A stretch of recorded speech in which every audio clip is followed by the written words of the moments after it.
Just press the record button. So welcome and thank you to Helen Lewis from Queensland, who is a holistic management certified educator and great person when it comes to this whole space and very experienced. Helen's agreed to support us today as part of the Regrarians team. So thank you, Helen.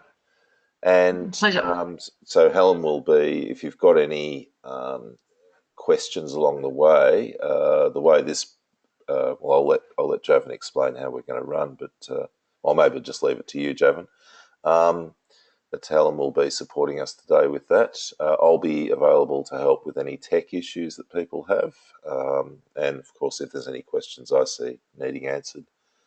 And Javan Bernakevitch, who has been known to us at Regrarians for some years. I think apart from the usual Facebook pre-introductions that everyone has these days, Javan and I first became known to each other, and Lisa, I think it was in Oregon a few years ago, Javan, at a Regrarians event that we held up there. And and Javan also did the Rex in Oregon last year, which is where we could really see that Javan was coming along in leaps and bounds as in his work with All Points Land Design, particularly through the presentations that we all had to give at the Rex last year, and I was really impressed. Well, everyone was really impressed with what Javan brought to the table, and the broadness of his view and the openness of his toolbox, which was quite similar to the way that we'd run our operation with Regrarians over the years. So it was only natural that when I was looking at having someone deliver this today, and then it was the person that I called upon. So welcome, Javan. Thanks so much, Darren. I really appreciate the introduction and the invitation, and it's such a pleasure to be able to share what's become such a fascination of mine for the last couple of years. So thanks again. Big thank you for everybody for coming out today and being a part. Sunday for those of us who aren't across the world, and those of you that are here on a Monday, thanks so much. I just came from a permaculture convergence where I gave a keynote talk on right livelihood, and it's very fitting that we're here today talking about holistic context and talking about really understanding our values, understanding how to act within those values, and understanding how to monitor those values. And truthfully, if that's the only thing you take away from today, then you'll be taking away the essence of holistic context. And the names, the models, the processes could probably fall by the way, as long as you get a sense of, I'd like to arrive at X. To do that, I need to do Y, and I need to monitor and observe where I'm going with Z, or Z, as some of our friends internationally like to say. So my name's Javan Bernakevitch, and I operate a few companies, which I'll speak to very shortly. But over the next 2 hours, we're going to dive into holistic context. We're going to talk a little bit about the history. We're going to talk about some of the variants and the variations that there are out there. We're going to talk about a simplified process about how to go through this step by step. And any questions, it sounds like Helen Lewis is going to be taking those questions and answering those in the question box. And I've got a few questions for folks when it comes to the content here. And so if folks want to answer in the chat box, we'll have a chance to have some interactivity. So starting off here, very short history. I was born and raised in Calgary, Alberta. For those that don't know what Alberta is like, it's sort of redneck country classically. Folks like to joke that it's the product of a one-night stand between Texas and Montana. It has sort of a bigger, better buck feel, and a lot of oil, a lot of gas. It's where the prairies meet the foothill mountains, and there's a couple of very interesting interactions that happen on a climatic basis here in Alberta. My background was in construction. I went into construction when I was about 10 years old with my father. Some people call that slave labor. I definitely thought of it that way when I was younger. And I got myself into environmental education shortly after that, leveraging off of years of being in Boy Scouts and really enjoying the outdoors, but not necessarily knowing what everything meant. And I dipped my toes into permaculture about 8 years ago. I pulled my toes out, not being a big fan of orthodox, and opened up my toolbox very wide. At that point, I worked with many mentors and projects, from backyards to just recently a 12-kilometer square mine in Africa, in Tanzania. I found that what happens between the ears can destroy a project long before the ecological components. And I think that's a really important piece to take to heart. And I'm sure a number of folks here have found that to be true. If the decision makers within a project aren't on board with each other, if you aren't on board with your partner or your partners, be they business or family or life partners, then pretty quickly the project's going to fall apart. And the ecological bits are sometimes the easiest pieces to put together, with best case processes like the Agrarians platform, with a number of the agrarian team members being highly specialized in a number of the different platform levels themselves.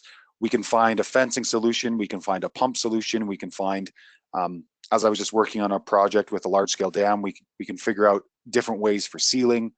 But really, unless you're on the same page when it comes to the project within the climate in between the ears of the people beside you, you're going to find yourself really quickly hitting the dirt, not in a way that's enjoyable. So my deep dive into holistic context and life design started about 3 or 4 years ago. And one of the reasons for that is I was chronically suicidally depressed for 20 years of my life. And I was looking for tools coming out of it 5 years ago. And one of the tools I happened upon was context.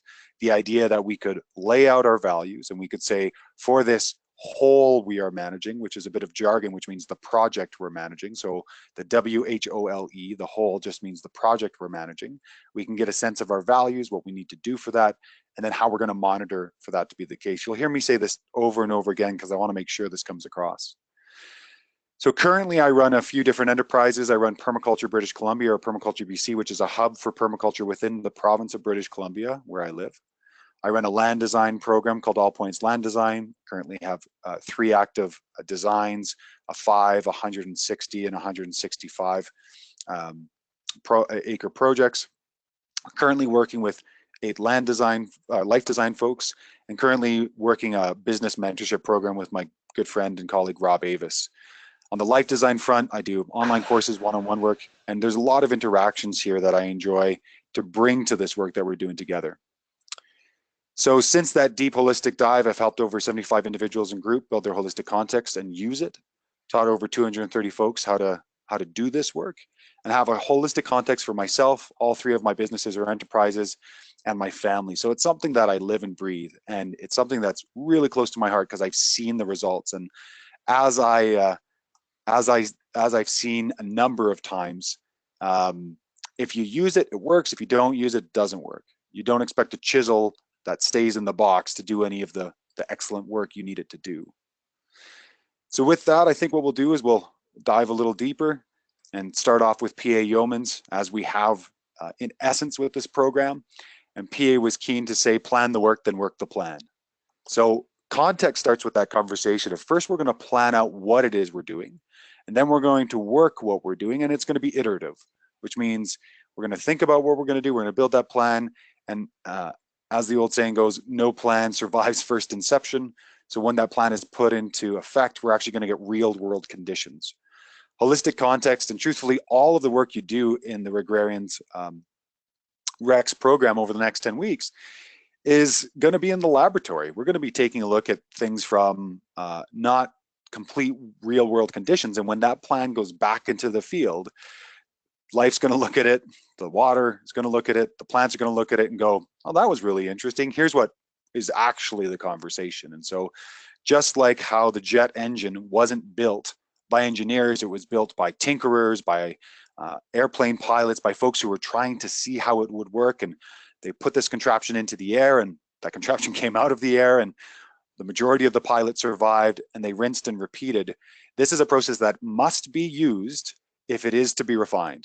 And I'll say it again, it must be used if it is to be refined. You have to put it out into the world, you have to use it to actually have the response and the evidence you need to improve it. So let's start off with why manage holistically. Why would we start to manage holistically in any way, shape, or form? Well, there's 2 pieces there. One is the holistically part, and holistically comes from the word of holos, or the Greek word meaning all, whole, entirety. We want to take a look at the biggest vantage point possible and ensure that what we're doing as a puzzle piece interacts with everything else around it. So when we're managing holistically, we're saying, how does my specific enterprise go into a larger context, into a larger web? And I really appreciate what Gregory Landouet and Ethan Rowland are doing with their regenerative supply webs. The idea that it's not just about a chain, about a linear progression, but it's about the interconnectivity between each of us and how we interact with everything else. So if we place that into your projects, as the majority of you are in land-based projects, as I saw from the 45 people who completed the survey, and great appreciation for folks who did that, gave me a really good sense about where everyone's coming from. When we do that, we get a sense of how will I take this enterprise into the intersection between my gifts, my talents, what my land can provide, and what the market or the climate or the regulatory climate is in the context that I'm in. So we manage holistically because it gives us a sense of the greater world around us. But there's three major problems we really need to take a look at, and these are indicative of a number of the folks who work within regenerative agriculture, folks who have a sense that they want to change what's going on, what's changing with the world. And those are the folks that I really want to speak to now, because I've worked with a number of individuals this last year who are my colleagues.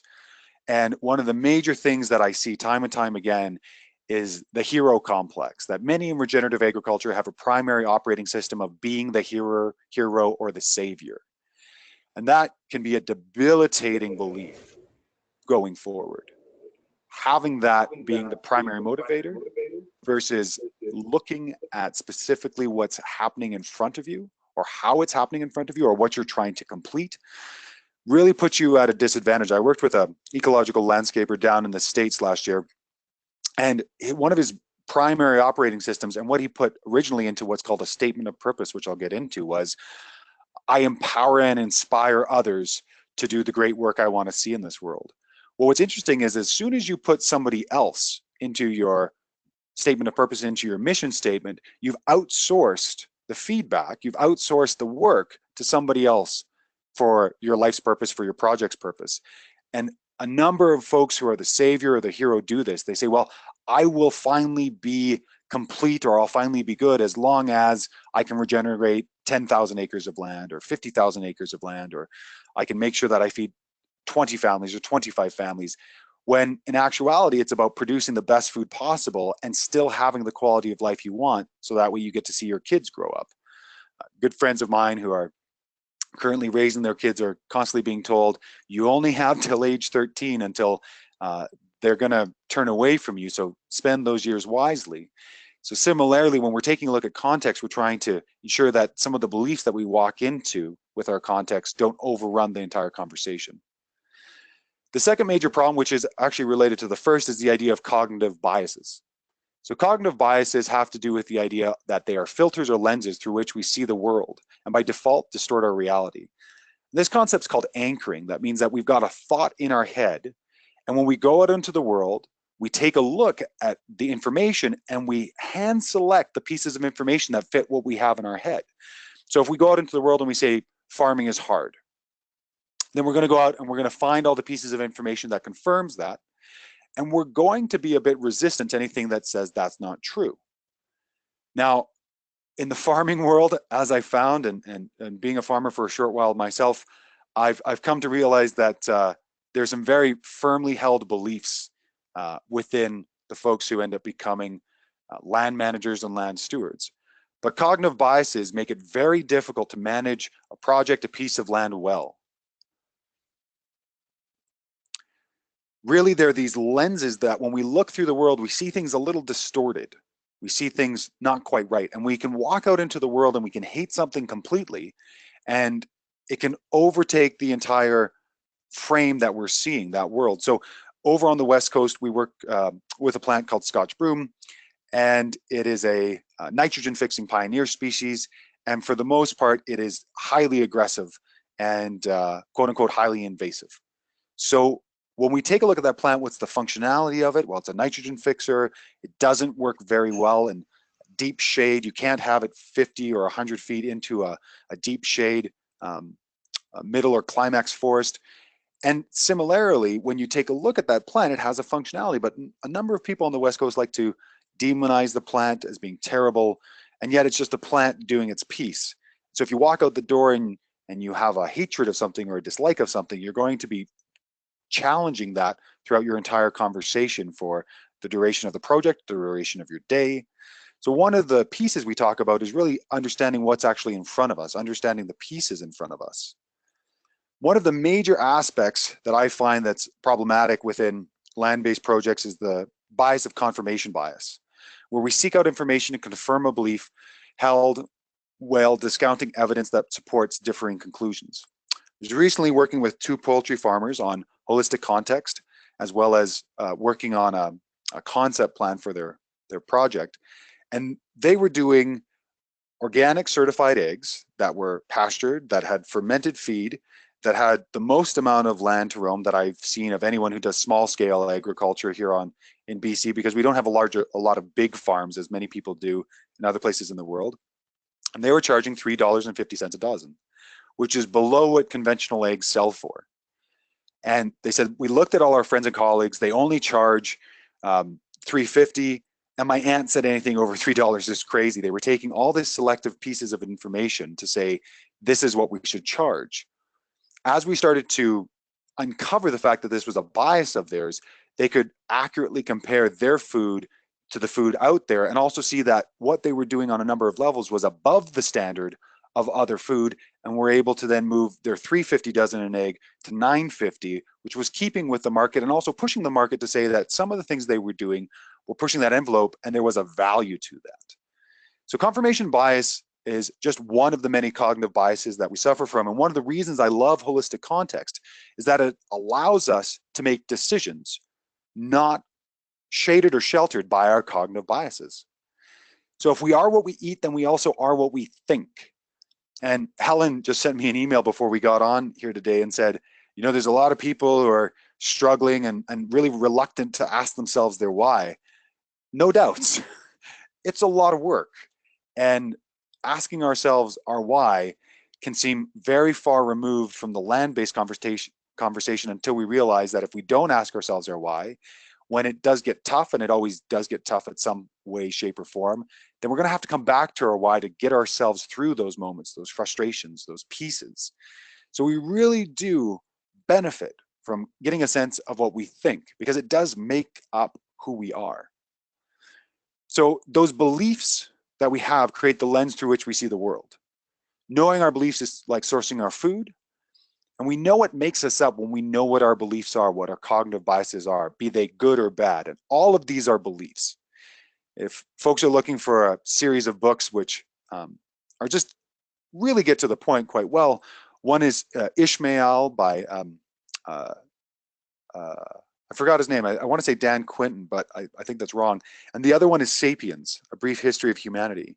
And in both of them, they speak about at the inception of agriculture, we as a species were stronger, taller, faster, had higher visual acuity, had more time for leisure activities, had less child mortality, which is a contentious issue, I know. But when we moved into agriculture, when we moved into the experiment that agriculture is, we had a really interesting conversation in that agriculture wasn't necessarily the best way to source our food. And most of you intuitively know of this.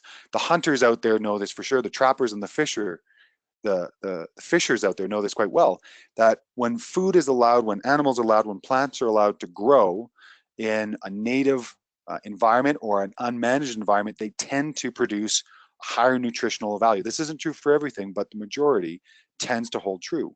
So agriculture in and of itself is a narrative, it's a story, it's a myth. And that word myth might rub some people the wrong way, but consider that myth, story, narrative, belief, it's all the same conversation. It's the story we tell ourselves. And we are a storytelling, meaning-making society, species.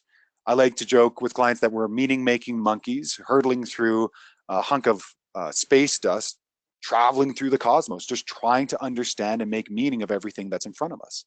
And if we can't make meaning in the way that we usually do, then we'll fall back on the beliefs we have. And that's why it's really important to know what those beliefs are. So one of the action points here is in the chat bar below. I want to generate a bit of conversation here. What are the beliefs, good or bad? We're not going to level a judgment on them right now, around farming and land-based enterprises that you know of or hold. You know, some of the more quaint ones are that brown eggs are more healthier. There's a lot of harbingers that we talk about in agriculture, some of them true, some of them not true. Some of the beliefs we talk about is farming is easy, farming is hard. It's hard to grow food in certain areas. So I want to put it out there for folks to start to ask the question and answer in the chat bar, you know, what are the beliefs that you currently hold either about farming or about your land, about anything in general? We want to start to have that conversation and start to pull out what some of those beliefs are. So as I'm going on, pull up the chat bar on the right-hand side. The last person to comment there is Susan, speaking about the PDF that I'd put out there. So feel free to start typing that in so we can start to take a look at that, and we'll come back to that in a moment. So to start off with a conversation about holistic context, we have to land ourselves in the context of holistic context. So we have to talk about the body of work that created it, holistic management. And to that, we have to talk about the founding of this conversation. And so this conversation starts with a man named Alan Savory, who in as early as the 1960s was a game warden in Rhodesia and was working on the problem of understanding why was there this overgrazing that was happening in the area? Why was there this push? Why was this happening?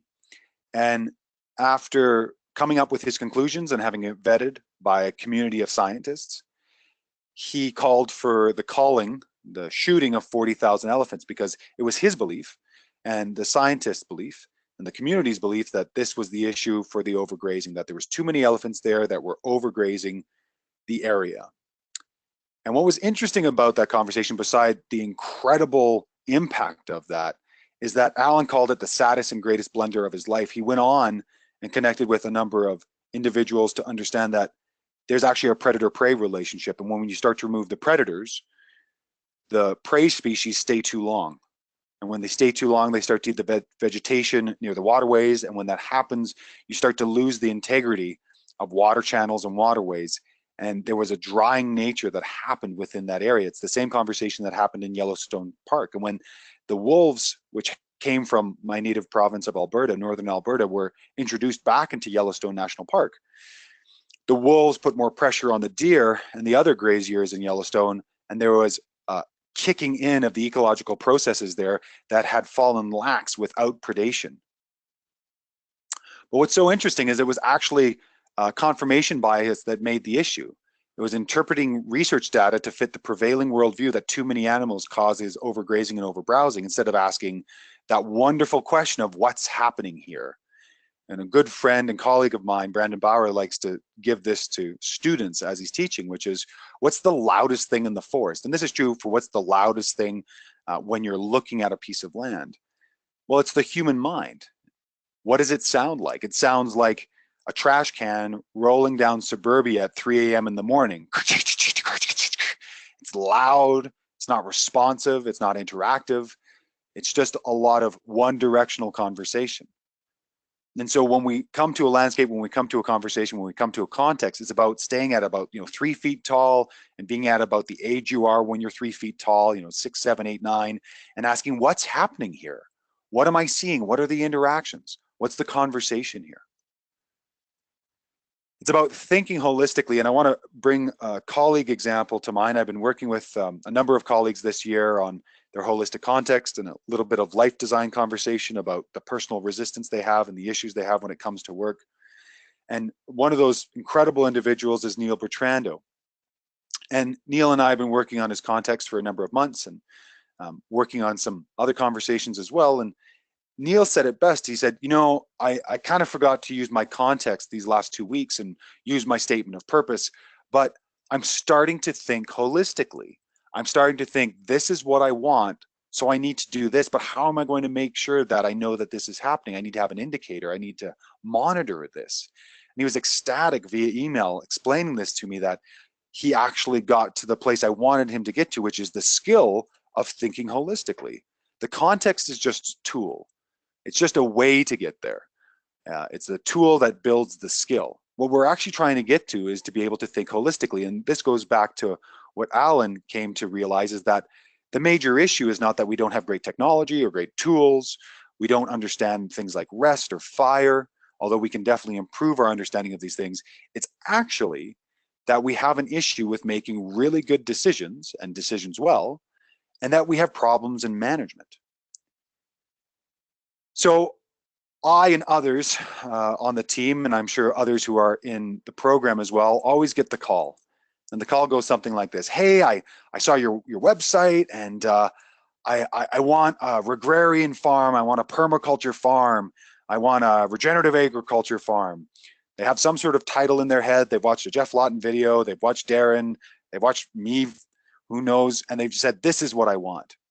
And what's interesting about that is, more often than not, they have a sense of what's behind that. There's some sort of quality of life behind that. They think that this is the goal that will get them to that place. And you get this couple that comes together, and they have great dreams of becoming farmers. They're thinking, this is it. I'm going to become a farmer. This is going to be important. This is going to be important work. And to be a farmer, I have to have a farm. And that's the most important thing. Now, in Western society, we have this really interesting conversation where our goals are over top of our quality of life. And these folks, this happens all the time. And I'm going to pick up the first time anyone's actually said, I want the permaculture farm, in an email. When I asked them, what are the quality of life, or what are the types of qualities of life you want to have when you have the farm, so to speak, they said things like, well, I want clean living, and I want to be close to nature, and I want to be working with our hands, and I want to raise a family safely and in close proximity to good natural surroundings, and I want to know our food and be close to our food. And these are all the things I want to know. I want to be of service, and I want to have value. And so they wanted all of these quality of life aspects, these statements, but they had already presupposed that the number one thing to do that was the farm. But if anybody who's started farming from scratch knows, the weight of farming kind of pushes on everything else. And it's hard, it's difficult, and all of a sudden you start not getting enough time with your kids, or not getting enough time with your spouse. You're starting to buy food from an industrial food service because you don't have enough time. You're starting to really get squeezed. And more often than not, a number of the farm families that I end up consulting with, the weight of the goal that they chose actually completely destroys their quality of life, completely sacrifices it. And this is because in Western civilization, we're very focused on the goal, but we're not focused on the quality of life. The Amish in North America are a very interesting society, in that they live with the least amount of technology possible to provide the highest quality of life for the colony or the community. And when a new piece of technology comes into the Amish's hands, it's brought before a committee, and it's asked if this would be of use. And they said, well, we're going to watch you use it. We're going to see if it actually reduces your community connection, the relationship with your wife, the relationship with your children, the relationship with the land. We're going to actually test and see if that's true. So here's a society that's been able to hold themselves for a number of years, much longer than most of the trends or the conversations we have. And they adopted a holistic thinking conversation, in that they were going to have their quality of life over their goals. The time with the family, being able to sit down, being able to have interactions with their animals, all of that was more important. And they'll easily swap out the barn for potentially a forestry planting, or swap out that for chickens. They're open to allowing the things, the goals, to actually support the quality of life. And I think that's where a lot of the conversation with Alan came first, to the point to where he called originally holistic context, holistic goal. It just confused a number of people, because he was saying, well, don't have a goal, have a goal, which would be confusing to anybody. But really, it's the question of whatever it is, it has to support, it has to lift up the quality of life. And then we go through a process to test and say, okay, is the farm a good idea? Yeah, I think chickens are a good idea, but yeah, I don't think forestry is a really good idea here. So we're not presupposing that on this piece of land, I must have chickens, or I must have a barn, or I must have forestry, or I must have a pond or a swale, as so many people call after they've taken a online Jeff Lawton PDC. I don't need to know anything. Just tell me where the swale goes. That's all I need. Just tell me where the swale goes. That's perfect. And this happened with these recent poultry farmers I was working with. And I said, well, you know, I have a very large toolbox with a number of earthwork tools, and we'll see what the diagnosis, the assessment of your land, as I use the Regrarians platform, has to say if the swale is actually a good idea. And I'll leave a little cliffhanger here. If you have 1.5 meters of rainfall per annum, and if you have a 15% slope, which is 30 meters over 200 meters, are swales potentially a good idea when you already have artesianal springs and anywhere from 3 to 5 months of drought? I'm just going to let that hang, leave that as a bit of a cliffhanger, and we'll come back to it at the end of the conversation. So the difference here is quality over life, quality of life over goals versus goals over quality of life. And so hopefully by this point, you're starting to get a sense of, okay, now I'm actually seeing the conversation clearly. So for folks out there, how many times have you put a goal ahead of the quality of life and had to sacrifice something about the quality of life to get the goal? And when you got the goal, you realized, wait a second, it doesn't really matter because I've lost time with my family, time with myself. I don't have enough sleep. So what's amazing about quality of life is what allows you to sleep at night, not the attainment of a goal. The quality of life allows you to sleep at night, knowing that you're working well with individuals and others and having a sense of completing what it is that you want to complete in the world. So holistic management and holistic context are tools to help you build the skill of thinking holistically and acting holistically. So some folks who have a lot of resistance to the idea of actually putting the why down on paper, like, I don't need that, I can figure that out myself. Great. My question to you is, are you thinking holistically? And if you are, fantastic. This is something that you don't necessarily have to spend a lot of time on. I'd recommend you make sure it's on paper if you have anybody else working with you, so that way they're totally sure that what you're doing is the same. But if that's not the case, if that's not of interest to you, fantastic. All I'm saying is this can be an exceptionally helpful piece to bring into the fold. So now we're going to go on and talk about the fact that when we are working with context, it's really about that tool building a skill. And so the only way to build the skill is to use the tool. If you don't use the tool, you can't build the skill. So you have to be able to pick up the tool, use the tool, refine the tool to be able to build what it is that you're wanting to build. So the same conversation we're going to be coming to time and time again is know what you want. And once that's really sure, once you know what your values are, what you want to be true about the whole you're managing, know what you have to do to make sure what you want comes to bear. What are the things, the behaviors, the systems you have to put in place to ensure that what you want comes true? And then, because monitoring is so exceptionally important, you need to have a way to know that it's true. You have to be able to monitor and observe something to know that you've crossed the finish line. You have to get a sense of, okay, well, how will I know? What are my indicators that this will be true? So when I was working with a good friend of mine, Dakota Cohen, who I'll be speaking with, or I'll be speaking of a bit more during the call here, one of the conversations that we've been having is it's really important to understand what is the nutritional quality of your food. And so out of that conversation and with conversations with others, he partnered with a local initiative to get his grass finished and fed beef tested. Came back from the University of Toronto that his beef was higher than omega-3, 6, and 9 fatty acids in fish. Not to mention the way that the fat was being produced was in a platelet format, not in a vacuole format, which has a chewy aspect to it. The fat on both his pigs and his beef have almost an ice cream texture to it because it has a platelet construction to it.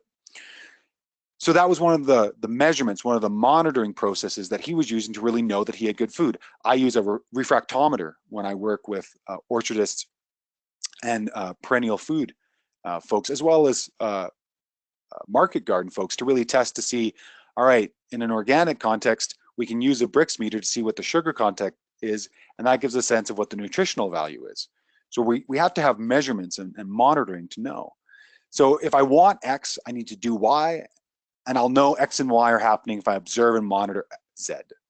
So again, same conversation, I'm just building slowly so that when we get to the larger conversation, everybody's clear. You can't manage what you don't monitor. So this starts us off, right? If you're not going to manage something, or pardon me, if you're not going to monitor something, how do you know if you're managing it properly? You know, if you're just doing something and doing something else and doing something else, you're actually not managing much. You're just reacting. That's a reacting conversation, not a managing conversation. And we can't monitor what we don't measure. And here's the most important piece.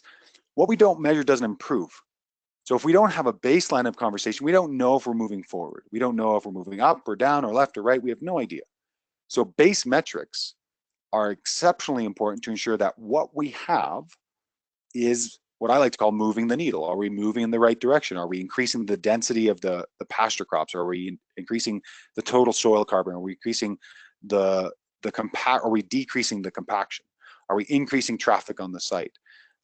All of these pieces, is that happening? And if we're not going to take on this aspect, that's going to be very difficult to understand and to communicate. So to manage, we have to monitor. To monitor, we have to measure, and we measure to improve. If you want X, do Y and monitor Z. If you want X, do Y and monitor Z. So know what you want, know what you have to do to get what you want, and then monitor to make sure that X and Y are happening. So the first thing we need to ask of your projects and of yourselves is, what are you managing? What specifically are you managing? Are you managing yourselves? Are you managing your family? Are you managing your farm? Are you managing a project? Are you managing a business? What are you managing? And in holistic context parlance, that's called the whole, W-H-O-L-E, because it's the whole thing. So I'm going to use a sort of a simplified metaphor here as we go throughout this. If you were creating a dinner party, that would be the whole you were managing. I am making a dinner party.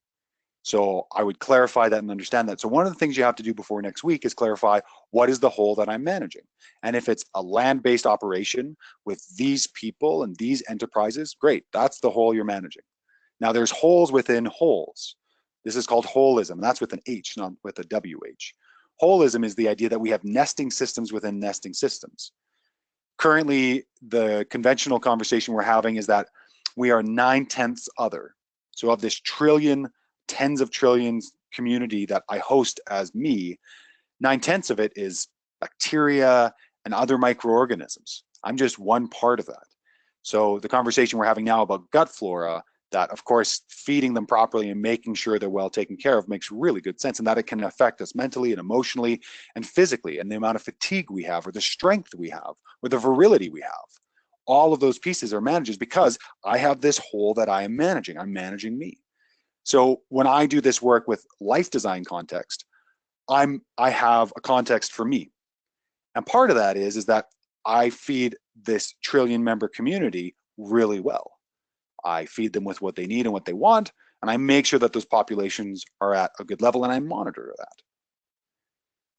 When we take a look at what we're managing, what this whole is, could be the life, a relationship, a family, a land, a business.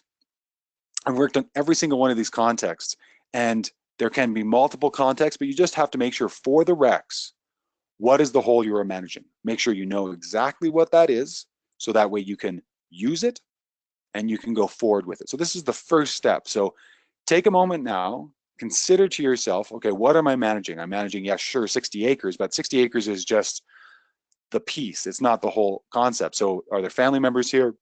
Are there businesses? What is this whole I'm managing? Is it a land-based enterprise? Great, it's a land-based enterprise. Fantastic. But make sure to either mentally note it or write it down within the documentation that you're using for the course. So moving forward, we've got our whole and we've got all the rest of life out there. And again, our whole is we want X, so we're going to do Y, and we're going to monitor this all with Z. So X, Y, Z. Now, when we take a look at these pieces of this whole, we've got a present, we have what's true for us right now, and we've got the future, what we want to be true. We've got the present and the future. So this whole has two parts. It has the present and the future, and we're going to understand what that means. But all of a sudden, life comes along with an idea, a decision, or an action. And as you know, if you're in regenerative agriculture or permaculture or agrarians, you're a little susceptible to the shiny crow syndrome, where you see something shiny and you want to go and explore it and do it. And all of a sudden, it's 2 hours later and you've lost a bunch of time because you've gone down a rabbit hole. So we're a little susceptible in that. And that's why I like context, because context helps us to be less susceptible. It allows us to be more focused and to have what I like to call a ruthless clarity of vision. And a ruthless clarity of vision is like being pregnant. You can't kind of be pregnant. You are in your ruthless clarity of vision or you are out, just like you are pregnant or you are not pregnant. So when we have this idea that comes up, we have to test and see if this idea, decision, or action is a good idea. Is this a good idea to bring into the whole that we're managing? And that's all holistic context decision making is. What is my X? What do I want? What do I have to do to make sure that that's what I want? How am I going to monitor that? Decision comes up and we say, okay, is this a good idea for this? Well, we're going to make sure that this fits with this. We're going to make sure that these two pieces come together in a pre-mortem, call it. So instead of a post-mortem, so after everything falls apart, and we say, oh, why did that happen? We're going to do that beforehand. Why? Because we have a prefrontal cortex, and for the last 70,000 years, since the cognitive revolution, we have the ability to perceive the future. So let's use it. Let's use that conversation to see, is this a good idea? And let's use all the tools at our disposal, knowing everything we can about the whole we're managing, to make sure that is indeed a good idea. So holistic management is and holistic context is a context-specific approach for making environmentally, socially, and economically sound decisions towards a holistic context. And we have Alan Savory to thank for starting this conversation, and his work has really been put into the organization of the Savory Institute. There's an offshoot conversation that came from the Savory Institute called Holistic Management International. And then there's my own company that is adding this conversation so you understand the sources. Remember how I said we have to know that we're sourcing the information? And then there's my good friend Dakota, who we've been sharing a lot of conversation about this. So he's added to this conversation as well. So that's to say, well, Helen is a certified holistic, I think she's HMI and Savory certified. She's going to have to tell you if that's the case or not. While there's a number of people who are certified, I am not. And as I told Darren when he said, I really want you to teach us, I said, I'm not certified. I don't have the stamp. I'm just going to, I can tell people what works for me and the number of clients I've worked with. And he said, great, that's what I want, because I see you using it. I see people using it. I see there being a lot of uptake and people actually using it, and it not, being in the back of the filing cabinet. So I really appreciate Darren for bringing out that conversation here. So when we take a look at holistic management and we take a look at this decision-making process in a holistic context, there's a few parts to it. And I've simplified this because I felt that when I was taught holistic management and holistic context, it was very confusing. And I just needed to make it look like a coloring book. So I was just filling in pieces here and there. So this was my way of explaining that. So we have the whole under management, which I refer to the whole inventory because it just seems simpler to me, because there's the whole in the inventory and we're just inventorying the whole. We have the holistic context, which is the future. So the holistic, the whole inventory is the present. The holistic context is the future. And we have the testing questions. And then any decision that comes to us, we're testing against our whole inventory in a holistic context. We're seeing if it's actually a good fit. Within this, which I will come back to, the whole inventory has decision makers, and classically it has resources and money. But we have Ethan Rowland and Gregory Landua of Terragenesis and Appleseed Permaculture to thank for bringing together a conversation about the 8 forms of capital, that there are actually 8 different capitals that we can produce, and there's probably a number more. But we can take a look and we can actually get a sense, we can itemize, we can inventory, just like that idea of the pantry. We can open up the pantry for the dinner party and go, okay, what do I have? What can I use here? And if we're going in there and we're saying, somebody's taking a look for us, they're down by the Lazy Susan in the corner and they're looking through, and you're saying, hey, what do we got for dinner? And somebody looks up and goes, oh, we've got starch. How useful is starch? Useful, but not specific. Okay, what else do we have? Well, we have grains. Okay, what else do we have? Well, we have rice. Well, what kind of rice? Well, we have basmati rice and we have long grain basmati. Okay, well, now we're getting somewhere. Now we actually know the specifics, and we can know if that's actually something to keep within the whole, if that's something that we need to convert to another one of the capitals. So the other reason why I like going through the 8 forms of capital is it gives folks a sense of truly what the wealth is. And for everybody, that idea of what does wealth mean to you is a question you absolutely must answer before next week. If you haven't yet, write down the question, what is wealth to me? For me, it's a greater understanding of the natural world. And that's an Inuit definition from Northern Canada. I think it's a beautiful, very concise, very terse definition. And for folks who get frustrated by the word terse, look it up. It just means elegantly brief. So we've changed the meaning of that word. But wealth for me means understanding all these pieces, understanding all the people I know, and what the meaning of what I do is, and the stories I have, and what I know in my head, and the recipes I've created. It's also knowing who are the decision makers within this whole that we're managing. Who are the primary, the secondary, the tertiary decision makers? I want to know everything about this whole before I start managing it. Else, I'll find myself not being able to manage because I'm going to miss some of the pieces. Just like for making a dinner party and I don't really know all the pieces I have, I'm going to go out and buy those pieces again and I already had them. Or I'm going to double things up, or I'm not going to be able to have the pieces I need. So we're going to take a look at knife skills if we're making a dinner party, experiential capital. We're going to take a look at experiential material capitals, including the knife and the cutting board. We're going to take a look at the intellectual capital. Okay, I know how to make risotto. Social capital, who am I going to invite? Living capital, what's in the garden that I can use? Spiritual capital, why am I doing this in the first place? I love hosting people, it's good conversation. Cultural capital, what are the stories that I have that we're bringing to this? Why are we coming together in the first place? Who am I inviting, and why would I be doing so? So all those pieces are important. So this is the whole under management. It includes the decision makers and the 8 forms of capital and the way that I present this. Again, this is not the orthodox handed down by Alan Savory or the folks at HMI. This is the way that I interpreted it because I wanted it to be simpler, but also of a higher resolution. And I find this is a high resolution tool. So that's the whole inventory. As we move on to context itself, it has 4 major parts. We have the statement of purpose, sometimes called the mission statement or the mantra. It's really the why, the big why of the whole you're managing. We have quality of life statements, which is what you want to be true about the future of the whole you're managing, usually around categories like community or income. If you're more business specific, they can be very specific, like what do we want to be true about our promotion? What do we want to be true about our accounting? What do we want to be true about our resource management? So they can be as specific or as broad as you like. And then what are we going to have to do to make sure that those quality of life statements come true? Well, we're going to have to act in a certain way or have specific systems to make sure that that happens. So behaviors and systems support quality of life statements. I produce, I create, we create, we practice, we act. And then finally, if all that comes together, what are the future indicators? What are the things that are going to be true? Now, for folks who have had experience with holistic management and Savory or holistic management international, some of these words might be different. Holistic context might be holistic goal. Statement of purpose is pretty much the same across. Quality of life statements is pretty much the same across. Behaviors and systems, you might know those as forms of production. And currently in Alan Savory's new work, he's dropped behaviors and systems because so many people found them confusing. My experience is because he called them forms of production and people couldn't really wrap their heads around that. And then finally, future indicators, the way that I've said this, is called the future resource base. Now, future indicators or future resource base always to me seemed one and the same. It was the idea of what does the future need to be for this to be true, for the rest of our context to be true. But it's a bit of a chicken and the egg situation.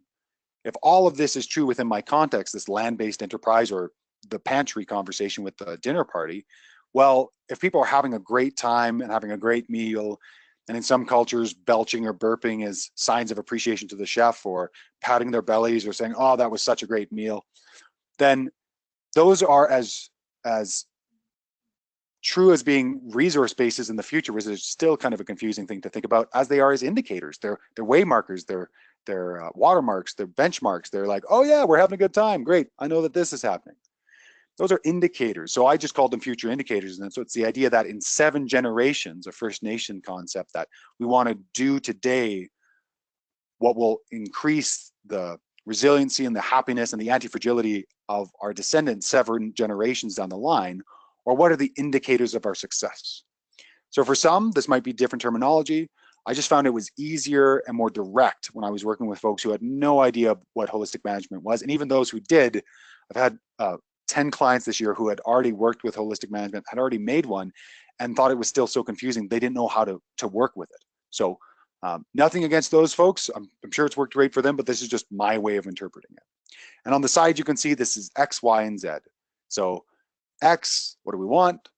Y, what do we have to do to get what we want? And Z or Z, what do we have to monitor to make sure that X and Y come true?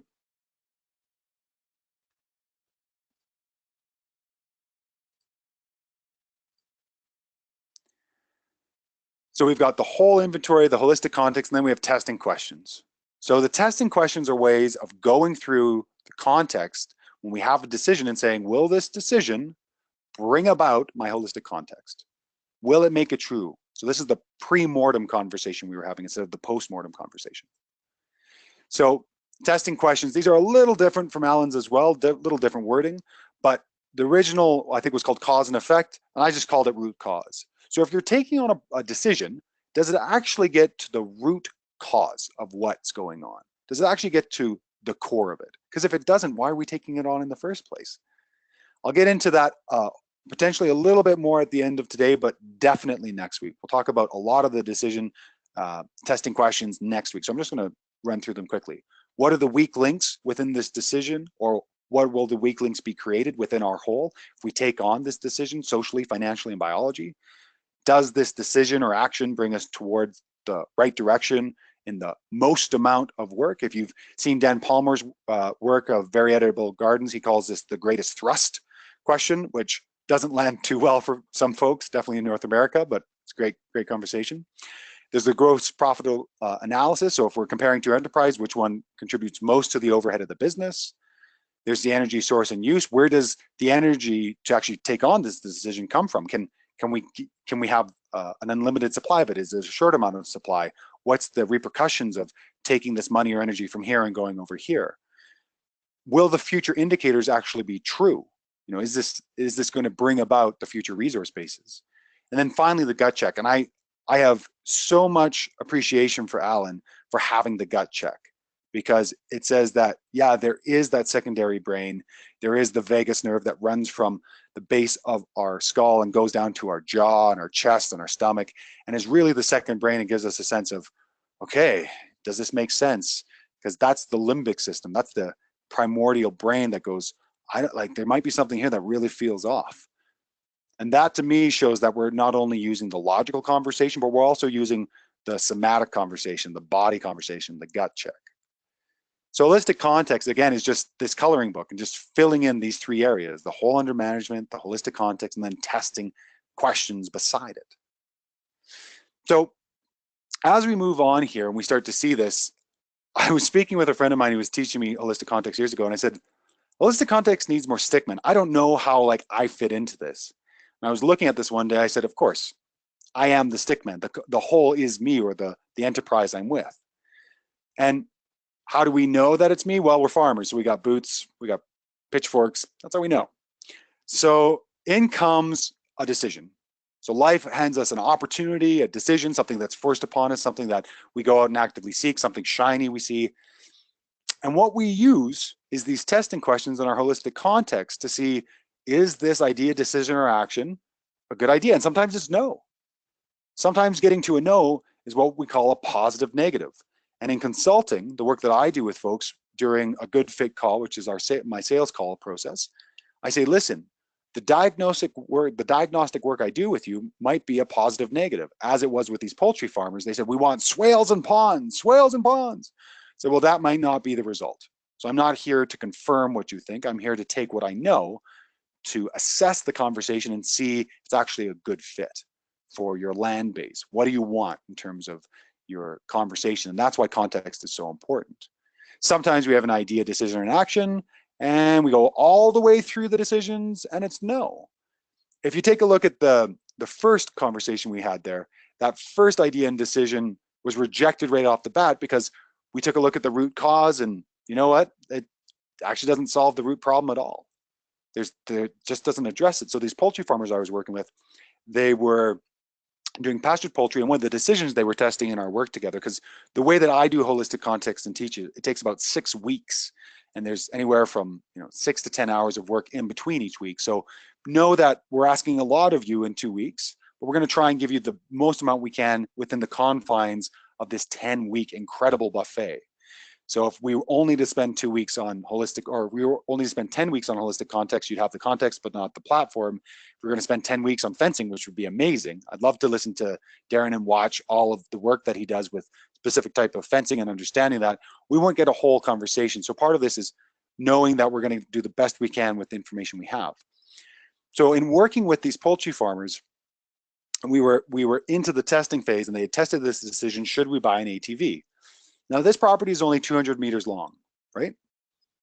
And it's 60 meters wide, and it's 30 meters tall.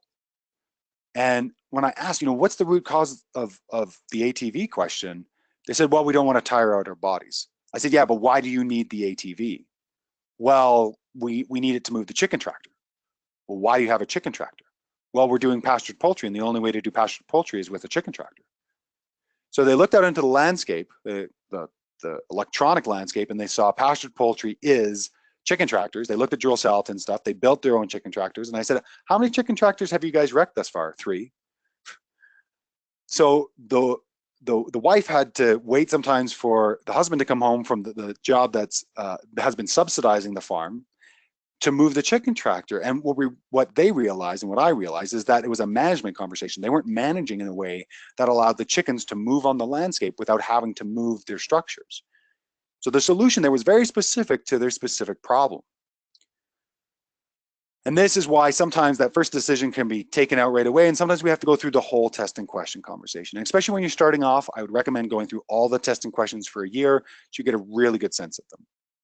Now, sometimes, not always, and this is because all decisions are wrong until proven right in holistic management, which is a really brilliant way of looking at it. It means that whatever decision comes to you is wrong, and it has to prove itself worthy to come in.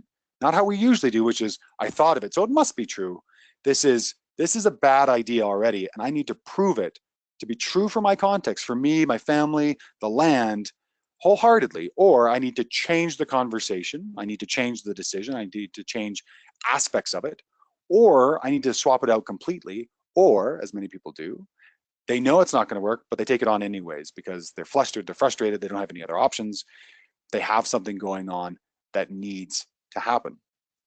So when we're talking about this type of decision-making, when we're talking about this type of testing question, what we want to do is understand that sometimes when we take these decisions and we ask these questions, they do indeed go through, they make really good sense, and we take them on.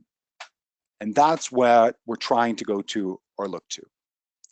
So I just saw that my keynote quit unexpectedly. So I'm just going to reopen. I'm going to check the chat here and see if there's anything going on while I'm doing that. I'm going to swing down to where we were.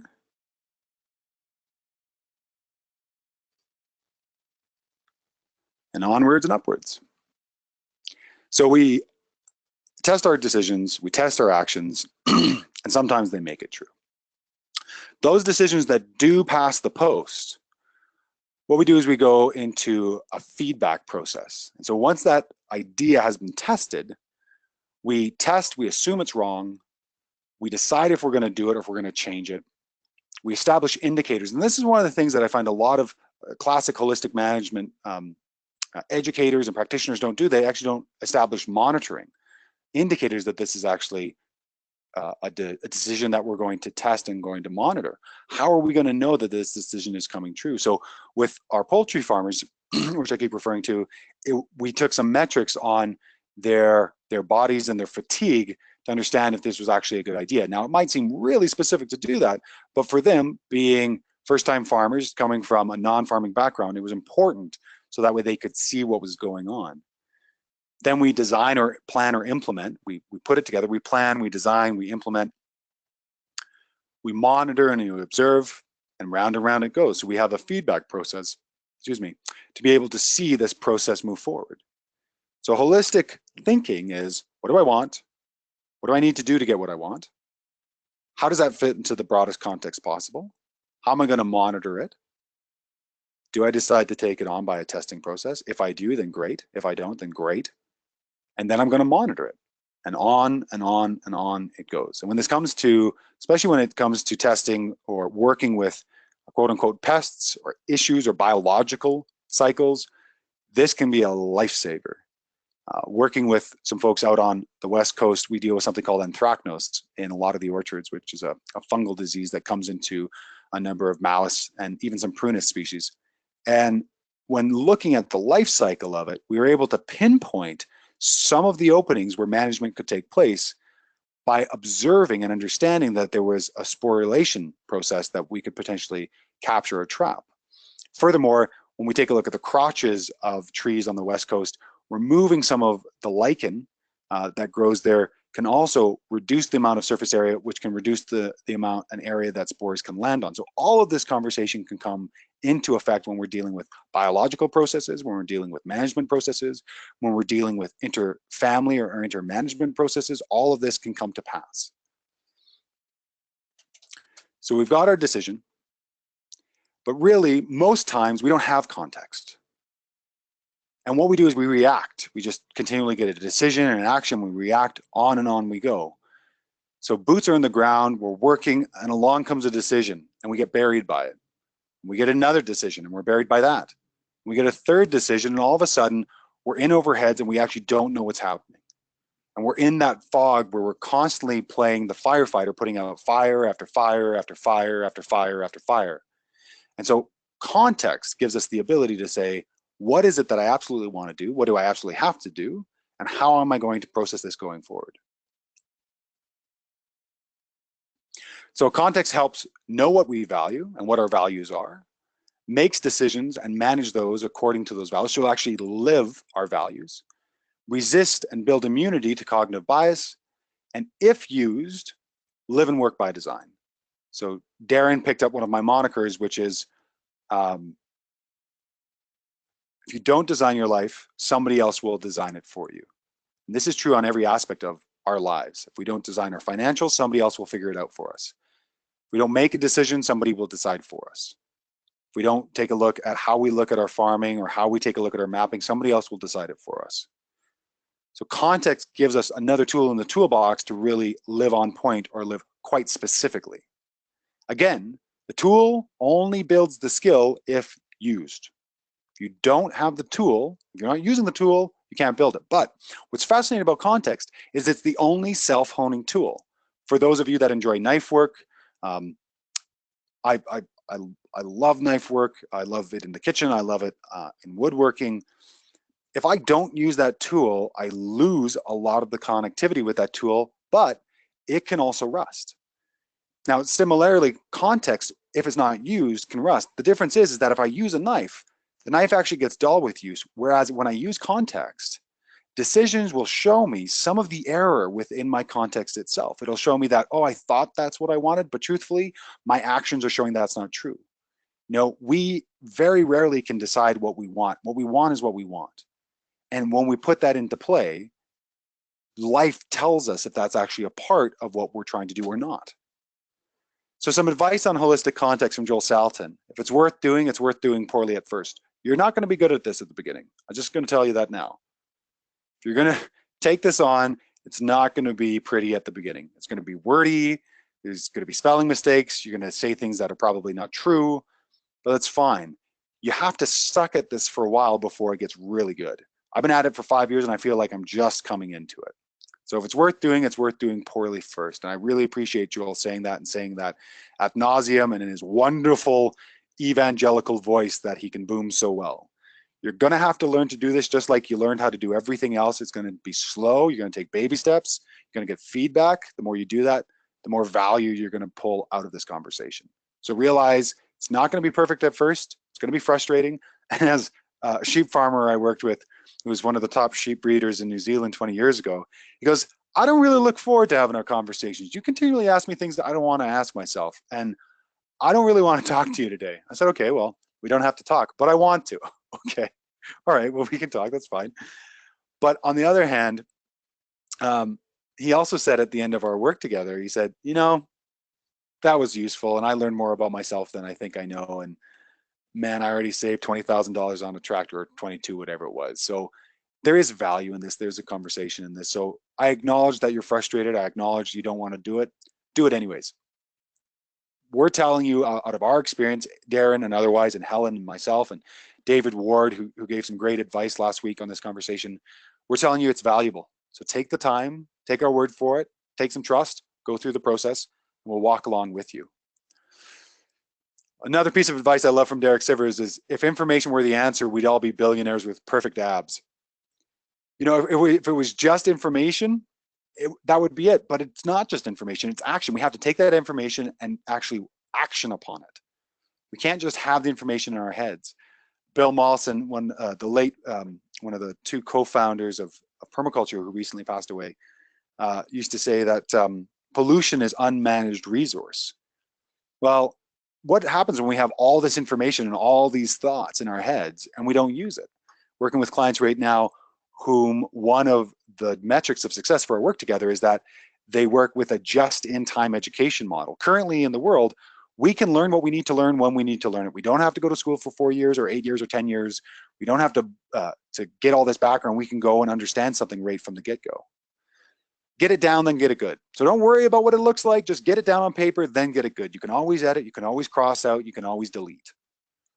If you don't smile or laugh with insight at your context, it may be true, but it's not raw and honest. So I was working with a guy down in the States whom had this big grandiose, I contribute to restorative ecological solutions, and it's very hygienic language. And when I'd spoken to him, he didn't have hygienic language. He swore a lot. And I said, if you were going to say your context, you're going to say your statement of purpose to me as it's like you want it to be, how would you say it? He goes, well, I would say I effing wake up and I get shit done. And for him, it was great. It was perfect. For me, it doesn't work. For you, it probably doesn't work, but for him, it was perfect. And he used it because of that. So if you have to use your language, your slang, whatever it is, please do so. Use your voice, use your language, use your slang, make it true for you. So let's go through it step by step. Let's build the context. So first and foremost, define your whole. If you haven't already, what's the whole that you're managing? Your life, your land enterprise. Then we're going to go through the whole inventory, decision makers, and the 8 forms of capital. So here we are, again, the whole inventory is the present. And we're going to take a look at decision makers first and foremost. We're going to understand who the decision makers are. These are the people or organizations that are working within this whole. So we've got our primary decision makers, those that make daily management decisions. And those are the people who have veto power. So they can say no. Sometimes that's grandma in the back who owns the land and does have final say. Sometimes you don't own the land and somebody else has final say, but we need to know who's there because at some point we're gonna have to make a decision based upon that. We're gonna have to bring those people into the fold. Secondarily, I like having secondary decision makers because it gives me a sense of who influences on the primary and the whole. In many situations, there's family members or friends that do influence the decisions on there, and it's good to know where that influence is coming from. And finally, tertiary. Who are the entities to consider, who we have to consider and who consider us? Because there may be a thought process there that we need to take management of. So primary, secondary, and tertiary. And again, I'm going to go quick because I want to make sure this all gets down and you can go back and replay this later. So client, the primary was Sally and Peter. Their kid, Coda, they had brother and sister-in-laws and local regulatory boards, and they had local ag organizations, customers, and vendors that were in consideration. So pretty simple, pretty quick. Decision makers usually happen pretty quickly unless there's a lot of convolution within the whole you're managing. Originally, the whole under management was just decision makers, resource base, and money, but I felt it wasn't a high enough resolution for me when I started to use it. I said, well, just resource base and money. I've got this 8 forms of capital. Let's use everything I have. So leveraging off of Ethan Rowland and Gregory Landouet's work, I started working with the 8 forms of capital. So I'm going to briefly explain these to you now, and if you want, I highly recommend you go through your whole and you start to explain and itemize what these things are. So living capital, what are all the living aspects of what you have on your land? How much land? How much of it is cultivated? How much of it is in forest or riparian or desert or rock? What is the major predominant species or succession of that land? What are some of the species there? What are the animals you have? What are the breeds? What are the numbers? Is he actually asking me to count all the animals? At some point, sure. If you can't do it before next week, make sure you have a good sense of what you're playing with. Again, think about the dinner party. Do you want to know what everything is or not? So the specificity is up to you, but the more specific you can be, the higher resolution this is, the more useful it is for you. How useful is a diagram of how to make something if it's kind of blurry? Not very. So make sure it's as specific as you can be and do multiple passes. Go buy living capital, put down what you can, come back again. Spiritual capital, a lot of people get turned off by this, but really all we're saying is intent. What is the intent behind what you do? If you're religious, great, put down a bit of that religion there. get a good sense on paper what drives you. We want to know what the motivation is, what the intent is, what motivates you or the decision makers. So working with a conservation organization that put in a perennial food forest as well as a garlic crop, and it was interesting, what drives them is conservation, so all of the food has to be seen through the lens of conservation. So understand what is that driving motivational factor, that spiritual, that intent. Now, for those of you that know the 8 forms of capital, I'm using it a little differently as well. I'm using it as an inventory. And so if you want to learn more about that, I would go to Appleseed Permaculture and look up the 8 forms of capital article written by Gregory and Ethan. Next, we have cultural capital. I think this is one of the most important ones. Cultural capital are the stories, the narratives, the myths, the norms, the rites, the rituals that we enact within our whole. Why is this so important? Because the stories you believe is how you act. If you believe that money is scarce, money will be scarce. Now there's friction already, I can feel it. I'm not even on the other side of this, but there's friction like, but money is scarce. It's an energy exchange conversation, it's a currency piece, and there is an ever-growing number of digits in boxes, which is part of the ridiculousness of the fiat money system. And there is some reality that it can be difficult to access capital, but if that's what you believe, write it down. I want to know what you believe. I want to know what's in that cultural capital, because until you know that, it's going to be very hard to move forward from that. It's going to be a very hard conversation. So understand the stories, your beliefs, the narratives you tell, understand your point of view. This was really important for these poultry farmers. We got a sense of who they were as individuals. And we then used that because they also engaged me to do some promotional conversation about what their brand and their conversation was of their value. We used that, those stories, the stories of they believe that food and nutrition comes from the soil first and foremost, and then transmitted through the plants and the animals. It's a really important thing to communicate. So point of view is part of your cultural capital. That's new to you. It's a brilliant piece, especially for farmers, because most people work with farmers off of their point of view, off of the story that they tell. When we take a look at social capital, it's who are the people around you. I like dividing this up into the zones that come out of permaculture. So zone 1 being the people we see daily, zone 2 being the people we see weekly, zone 3 being the people we see monthly, zone 4 being the people we see when we need to, and zone 5, people we call upon when we need to call upon. This gives me a sense of who am I surrounding myself with, and are those the right people? Or in this case, who are you surrounding yourself with in the whole you manage, and are those the right people? The 5 chimp theory is that we are the sum total of the 5 people we're around. And are you surrounding yourself with the best people for the aims of your whole? Some of this is also understanding, what am I working with? You know, what's the bandwidth conversation happening? And when we get to something like material capital, that's really important. If you've ever been on a farm, or if you've ever been in a place that has sort of a hoarding capacity to it, where people really hold on to a lot of pieces, that takes a lot of bandwidth to process. You still have to keep it. And when that's out, you have spaciousness in thinking and process. So material capital is important. I like taking a look at what is the actual value of the item, what is the replacement value, what is the value, or what is the strength of adherence to the whole you manage. So some people have one piece of equipment, they only use it once a year, but without it, the operation would be kaput. There's only one hemp processor in Western Canada, and it's in Vegreville in Alberta, but it only operates for about a month and a half a year. Still has to be there, still has to be processed there. So it gives us a sense of what the value of these items are to the whole you're managing. Experiential capital are the things that you have done, or the decision makers have done within the whole you're managing. So what have you done? It's an extended resume. It's an understanding of what that is. Intellectual capital is the intellectual property, the thoughts, the conversations, the things that are close at hand that you know how to do within the whole. And then finally, the financial capital, everything. What is the debt? What is the percentage annualized on that debt? What are the streams of income? What is the expenses?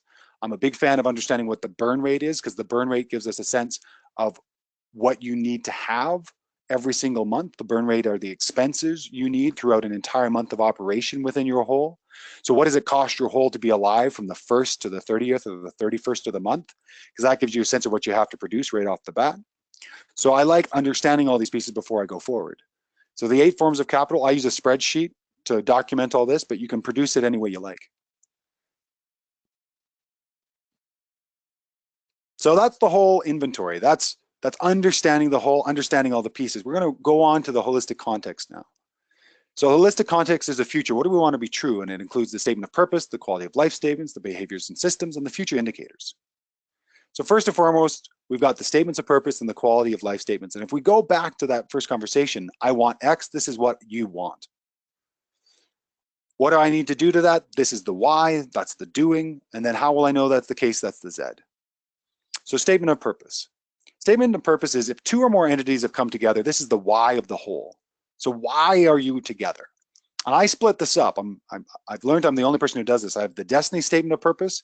I've got the daily statement of purpose. The destiny is the one you always see. It's like, we want to have a loving, amazing family and farm. And it's that big one you can put up on the wall and needlepoint, looks beautiful.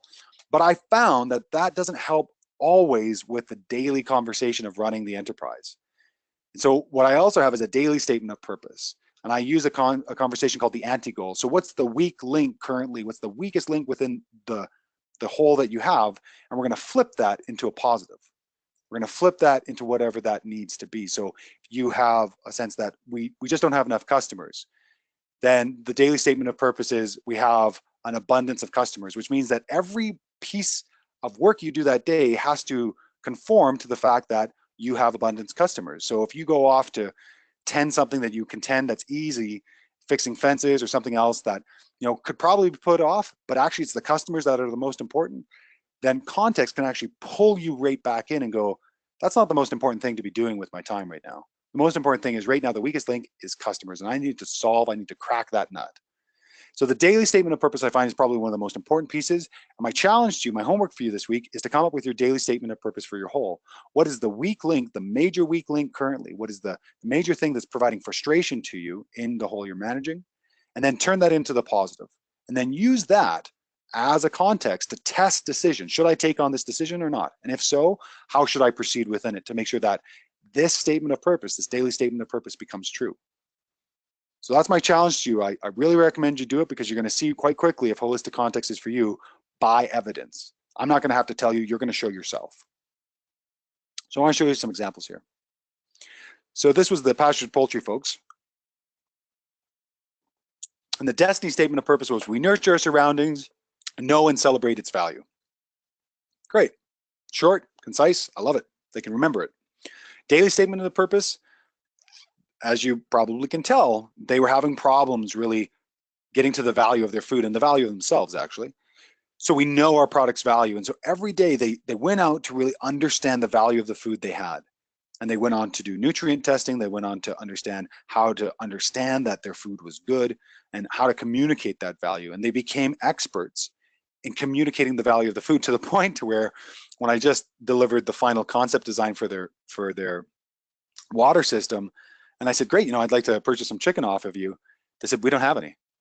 So what are you talking about? When we worked with you guys, when I worked with you guys 4 months ago, you guys had tons. We've gotten better at communicating our value.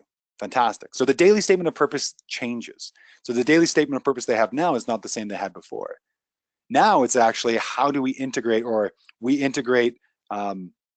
having children into our farm, which is the next big challenge they have. So I really love the two in contrast. It works quite well. A couple of examples. So this is from Helen's farm. How we want to live our life. We have an abundant, uplifting life as a family filled with love and trust. We relax and have fun together. We feel appreciated. We feel content, safe. We are in a good financial position, which feels good. We are the best we can be. We are understanding. We have engaging relationships. We share with and encourage each other. We enjoy our natural environment, space and freedom. We're excited, motivated. We are good company. So this is two. This is both the statement of purpose and the quality of life statements. And great pieces here. This is true for her. She was telling me that her husband has finally gotten to the place where he kind of enjoys picking it up and having the conversation with her. So bravo, Helen. She said it was about 12 years to get to that point. So I'd really appreciate you being able to share that with everybody. So first question, what is your highest want for your project? What's the highest vision, the highest ideal? A lot of the questions we asked before this call derived at that. So ask yourself, what is your highest want for this project? And then turn it into a statement. We want, I want, what is that? And again, instead of want, it's I live, or this is in the present tense. So it's not I want it, this actually is. And secondly, what is your biggest challenge or weak link within the whole you manage? And from there, develop a daily statement of purpose and use it over the week. Holistic context. So we've gone through the statement of purpose. Now we're on to the quality of life statements. So quality of life statements are statements that reflect the whole's decision makers. It reflects what they want their future to look like. They're done in the present tense. And they do not include decisions. So still we're talking about what do we want the future to look like around family, around friends. And as we saw with Helen's, it was about being close. It was having a close-knit conversation. It was being present. There was a lot of that verbiage within her statement of purpose, and as well as her quality of life statements. So I use something called a wheel assessment. Sometimes it's called a life wheel assessment or a whole wheel assessment. And all it is a circle. You can draw it on a piece of paper. You can put it into a computer program.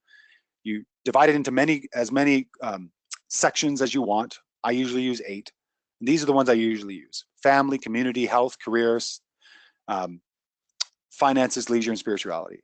And you're asking yourself, out of a scale of 10, how satisfied am I with this category, with the whole I manage? Am I totally satisfied? 10? Am I not satisfied? Where am I? And then you're asking yourself 2 major questions. 1, what would move this up 1 unit? So what would move it from a 6 to a 7? And then big picture, what would move it to a 10? So recently I was working with a client and they came up with this, that their community was a 2, their health was a 3, their career was a 4, their leisure was a 5, spirituality was a 6, finances was a 7, family was an 8, and education was a 10. The other constraint, the other fence I put on this to make sure you're really specific is none of these numbers can be the same unless they're all 10. So you have to delineate, you have to high grade all these numbers. Something has to move to a 2 if there's 2 that are a 3. Which one actually has the most pain? And the reason for this is that if you move a 2 to a 4, that's 100% improvement. And you're gonna feel that a lot more than if you move an 8 to a 9. So this is one of the ways to actually assess where the weak link is within the whole you're managing.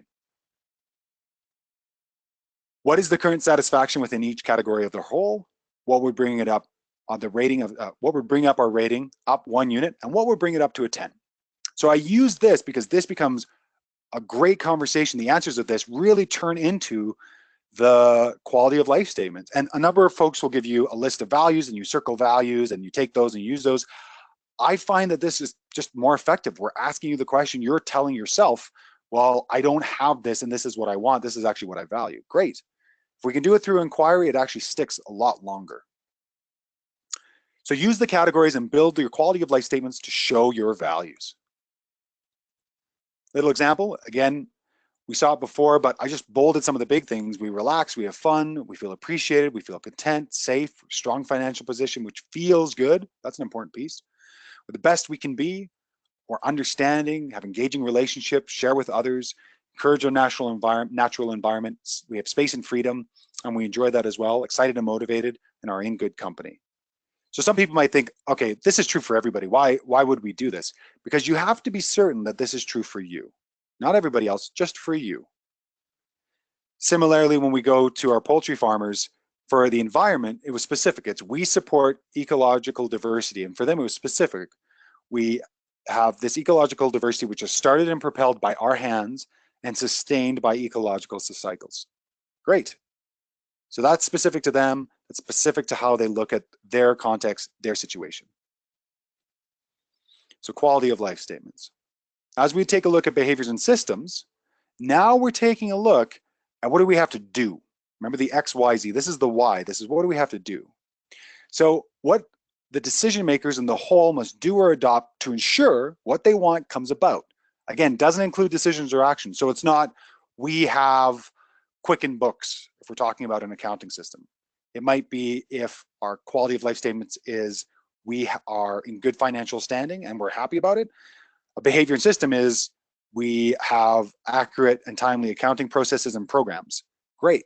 Then you would decide, you would test if Quicken or FreshBooks or whatever it is that you use or have access to is a good fit for your whole. It's in the present tense, so these are always true and active. It's as active as possible, and this is the action plan of what you must do. So this is where really the rubber meets the road now. These are the things you have to do. These are the pieces that have to be in place. These are the behaviors you have to have. These are the systems that have to be working. And as 2 clients of mine down in the States were just saying to me the other day, I feel so good to be on the same page with each other. It's a husband and wife couple who just have a new kid. It feels so good to be on the same page. I know that she knows that this is what's important. And from her side, I know that he's hearing what I'm saying because it's on paper, and they can come back to it. So as we take a look at behaviors within our pastured poultry system, this is behavior specifically to that environmental quality of life statement. We invest in understanding cycles on our land. So all cycles, they understand and they invest in it. Fantastic. They know they need to invest in those pieces. And that turned into some decision of if they should even hire me, because I go through context with all my clients first before they can hire me, because I want them to be as educated as possible if they should actually hire me for further design work. Our lives our lives, business, and land is designed for minimal impact and interference. We invest in appropriate alternative energy sources and technology. So all those pieces are things they focus on. So when they make the decision, as they did recently, should we buy a new truck or a trailer that we can pull behind our pre-existing car, they said, we don't need to buy a new truck. That doesn't make sense at all. And they tested it, and it came up truth for them that that wouldn't bring them about what they wanted. A small trailer would take care of their needs, because most of what they're doing can actually be taken care of by other vendors that come and take their animals to the abattoir and bring in materials. Again, not saying I know exactly what the farm needs to look like. I'm going to allow myself to test decisions to make sure it works financially, as well as socially, as well as intellectually, as well as our neighbors. They're in a residential area, sort of a upper class residential area, and just happen to have some farmland there. So behaviors and systems on pickets on Helen's farm: a clear environment with continual positive communication, good listening and action, planned time management, balance and flexibility, profit with regular financial monitoring and management, celebrate our progress, which is very important, opportunity for strategy, research, forward plans and implementation of plans and knowledge with actions, avenues to share our knowledge and experiences, and activities for healthy mind, body, and soul. And actually, this was actually just part of it. There was a lot more here that I had to cut out. So behaviors and system, again, when we're talking about the X, Y, Z, the X is what we want, the Y is what we have to do, behaviors and systems, and then the Z, the Z, is how do we know that's actually coming true? How do we know that that's actually going to be the truth? So future indicators is all about, in 7 generations, what will be true, because I'm doing this now. What are the indicators of my success? We'll know we're doing Y and X because it's true, because we observe and monitor Z. So keep it short, keep it to states of being, and include the state of being for decision makers, home, work, infrastructure, community, land. Normally, what it was is, what does the future need to be for this need to be true? But when you think about it, it's just a chicken and the egg. So these are really indicators. How do we know we're crossing the line? How do we know we're crossing what we want for our context? So again, for pickets, we are loving, grateful, positive, friendly, influential, passionate, compassionate, forward-thinking, fun, genuine, adapting, open, intelligent, relaxed, content, energetic, encouraging, and generous. So that needs to be true now for it to be true in the future, and it has to be true in the future for it to be true now. So indicators, how is that? I'm a bit more specific with the clients I work with. It's always about how are you going to feel? What's the indicator? And a lot of it's like the spaciousness of mind. For my personal context, I have this weird thing. I'm kind of like a cat. When I'm happy, my feet rub together if I'm sitting down. And that's an indicator to me that life's good. If I sing spontaneously, that's an indicator for me that life's good, that things are going well. And so I've written those things down to know that for me, that's what means a good life for me. The one that I think most people find really funny is indicator of success, a future indicator, is I get to pee outside without fear of offending.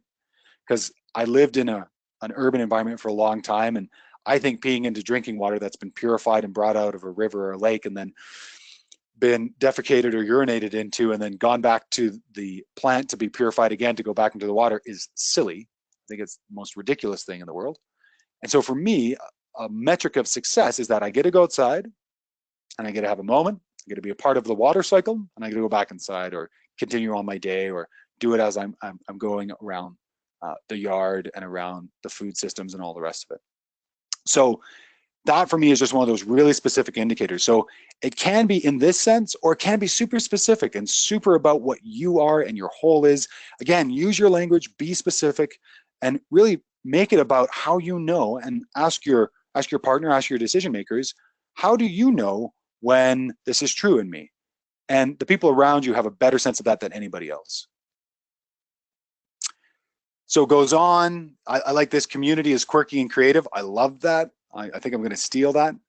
And then when we go to our land, for me, it's very simple. I just say soil, carbon, and diversity. Those are the pieces I work for, but they've got so many great indicators: a balance of colorful chirping birds and native animals, 100% ground cover, wonderful, wonderful indicator, happy, healthy stock, diverse age structure of plants and animals, dams to swim in that are healthy and clean with frogs, turtles, fish, reeds, and yabbies. I am grossly unaware, because I am not Australian, what yabbies are, but Helen is going to tell us at some point. I know it's going to happen. So this week, what I want you to do is I want you to build a statement of purpose, a daily statement of purpose, and use it. So take that weak link that you have, pick it up, use it, have conversations with it, test it against things throughout the week. So whatever it is, use it to test. Say, if a decision comes up, if I take this decision, will this daily statement of purpose be true? If not, then I don't think I'm going to reconsider if I'm going to take on this decision. I may not take on this decision. And if I do take it on, I may negotiate it, because life is 100% negotiable. We can always negotiate. If you've ever been traveling, especially outside of North America, you know that the rest of the world does so much negotiation. I find that Western civilization doesn't do it as much. And whenever I come back, I always end up negotiating more with folks here. So build a daily statement of purpose and use it. We're going to get some sense of some feedback of that, because the main thing here is you have to use it to get experience yourself to know that it's worthwhile. If you don't produce evidence for yourself, you'll just think, oh, this is just something they're making us do. It seems silly. But if you use it this week, if you have the chance to take a daily statement of purpose that is based on the major weak link that you have personally within the whole you manage, or if you even want to try it out for yourself, like, what's the thing that's bothering me personally? I don't have enough time. I'm too busy. Great. I'm unrushed and well scheduled. And Neil gave me permission to pass this along.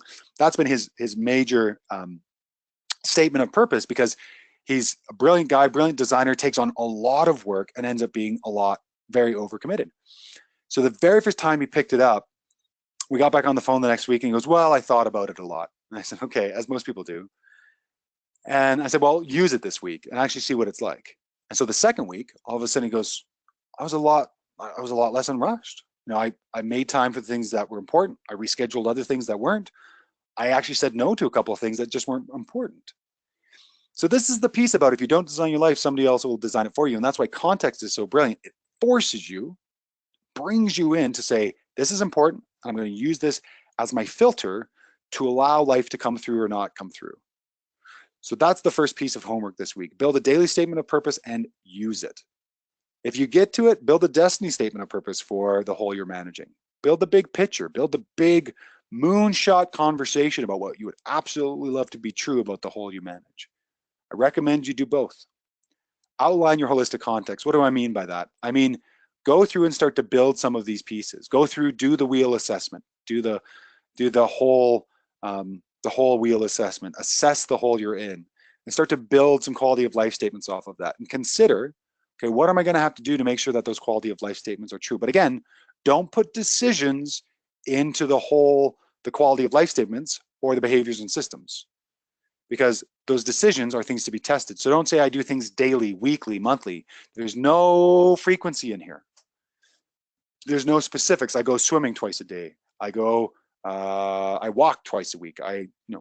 Those pieces we don't want to have in there. There was a great study that was done out of the University of Michigan where there was two groups that were brought together, and they were asked, okay, we're doing the study and we're going to help you to achieve your goals.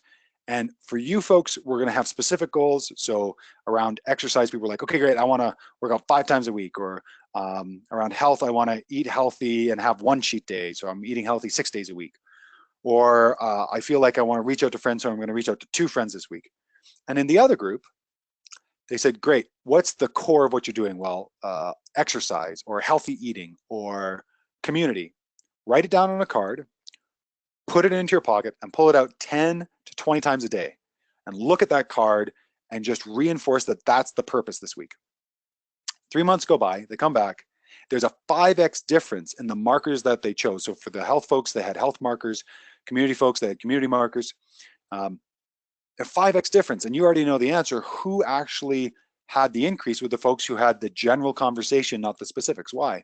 This goes in the face of a lot of the SMART goals, the SMART, measurable, actionable, results-oriented, and time goals. It's because in the broadest level of the conversation, you want to be able to say, what am I working towards? So that way life can be malleable to it. So for the guy who said I was going to run 5 times a week, there was a day or two that he ran too fast and he couldn't run at all. So he did nothing. He didn't walk. He didn't do yoga. He didn't do sit and fit. He didn't, he didn't do anything else he could do because he was so specific.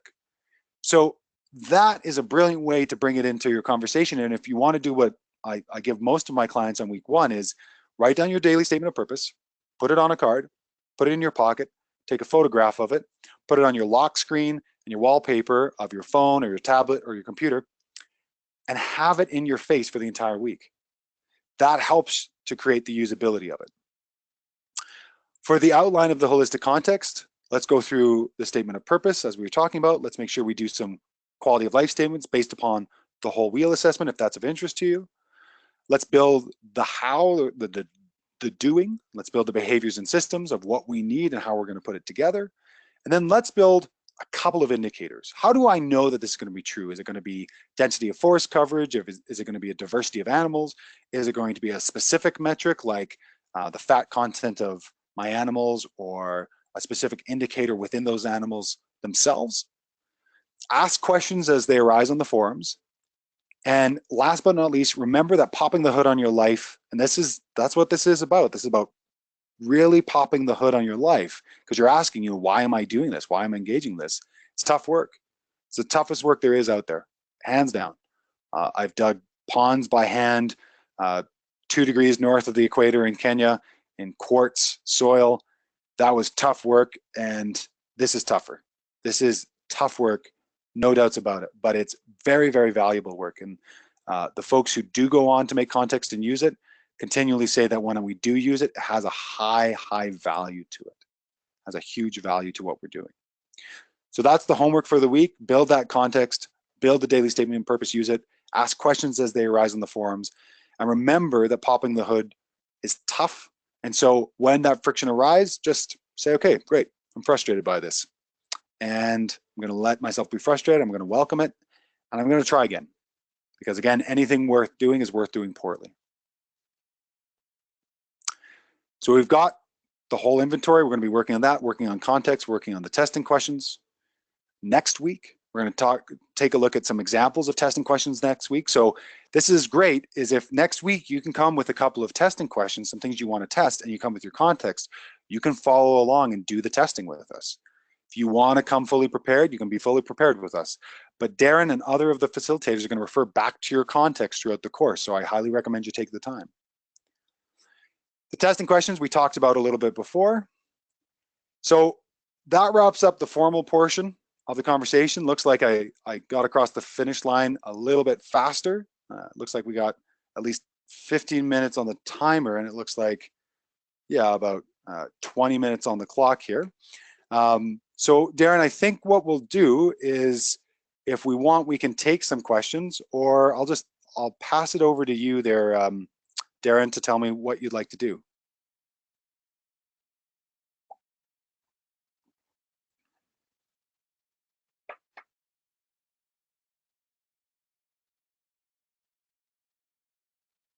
Or not.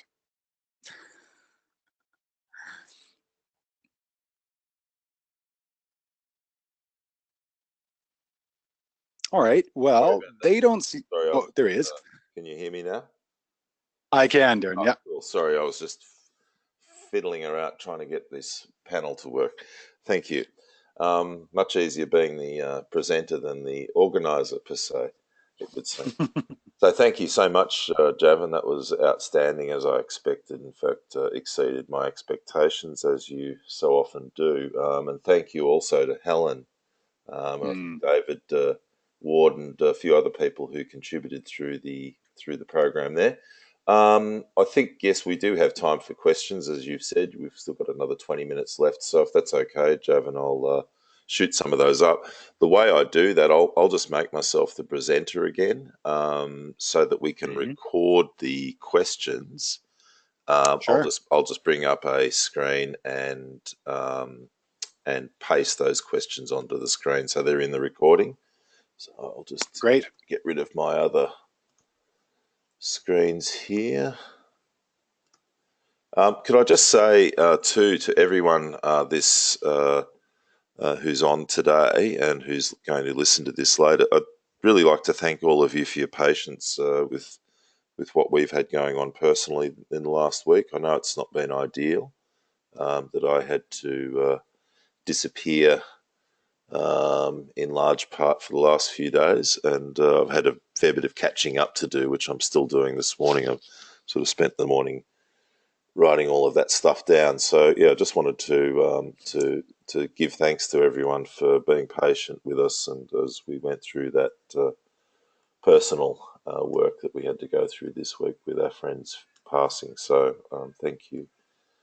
All right, now just get these questions organised. Questions back here. Oh, I'll show my screen. Here we go. Okay, now this one's from Fraser Bailey. Let's get that up. So when building your daily statement of purpose, would you need the destiny statement first or the other way around, or do they inform each other? Javan? Yeah, that's a brilliant question. I'm of the mind that you don't need the destiny for the daily, but the daily is actually more useful and more important than the destiny because it gives you the training wheels to start to learn how to use the entire system. Right. So I would say the destiny isn't necessary. You can definitely consider it and think about it and play with it, but not necessary to have a daily statement of purpose. Okay. Great. Now, Edward Perea, Eduardo, pardon me. His question is, when you talk about popping the hood, what does it mean? So I think that question was sitting there for a while, so you may well have answered that, but do you want to elaborate again, please, mate? Yeah, for sure. Thanks, Eduardo. Popping the hood was a term that was given to me by a client who said, you're kind of weird in the consulting space. You're a land designer, but you're also doing this life work. It's kind of like you're a life coach, and that kind of verbiage gives me hives. You're kind of like a counselor. You're kind of, you're doing all these pieces. I can't really know what it is you're doing, but it kind of feels like you're a life mechanic and you're popping the hood and getting a sense of what's going on underneath. And so when I say pop the hood, I'm referring to that without the backstory. So thanks for bringing that up. It's just looking underneath this life or this hole that you may have been driving really hard for really long. And normally, like we do with our cars, very few people keep them in maintenance or bring them in for maintenance. It's only when there's an issue do we pull over, pop the hood, and kind of look around being like, what is this? What am I looking at? And so sometimes it can be difficult. So I use that metaphor to explain that, except I didn't do it without the backstory, so it would be confusing for others. So I appreciate you asking the question. I think it's also it's also that language too, that vernacular of popping the hood. For other people in other languages, they may not understand that. Okay, Yeah. so thank you to Eduardo, and the next one is from Dana Burtness. Thank you, Dana, and welcome. Can you share more examples of the daily statement of purpose? Yeah, absolutely. I had a late 50s woman who was working in an edible landscaping company, and she came to me because she was feeling like she didn't have a lot of focus and clarity in her life. And so her daily statement of purpose became, I live with focus and clarity.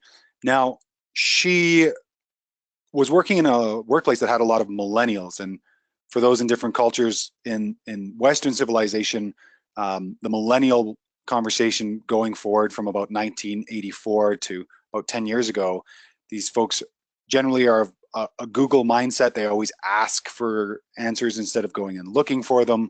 They tend to be a bit more needy, is the stereotype. I'm not saying that's true of everyone, but she found that to be true in her workplace, and they would always come up and kind of take her off of her business. So they say, can you help us? Can you like, here's my problem, take on my problem. And we did a little bit of mindset strengthening work, and we worked on a conversation of there's my business, your business, and nature's and God's business, and I'm just going to stay in my business because that's the only thing I can work on. So after we did that and the daily statement of purpose, she texted me the next day and she goes, I changed my statement of purpose. It's I live with focus and clarity, damn the zombies.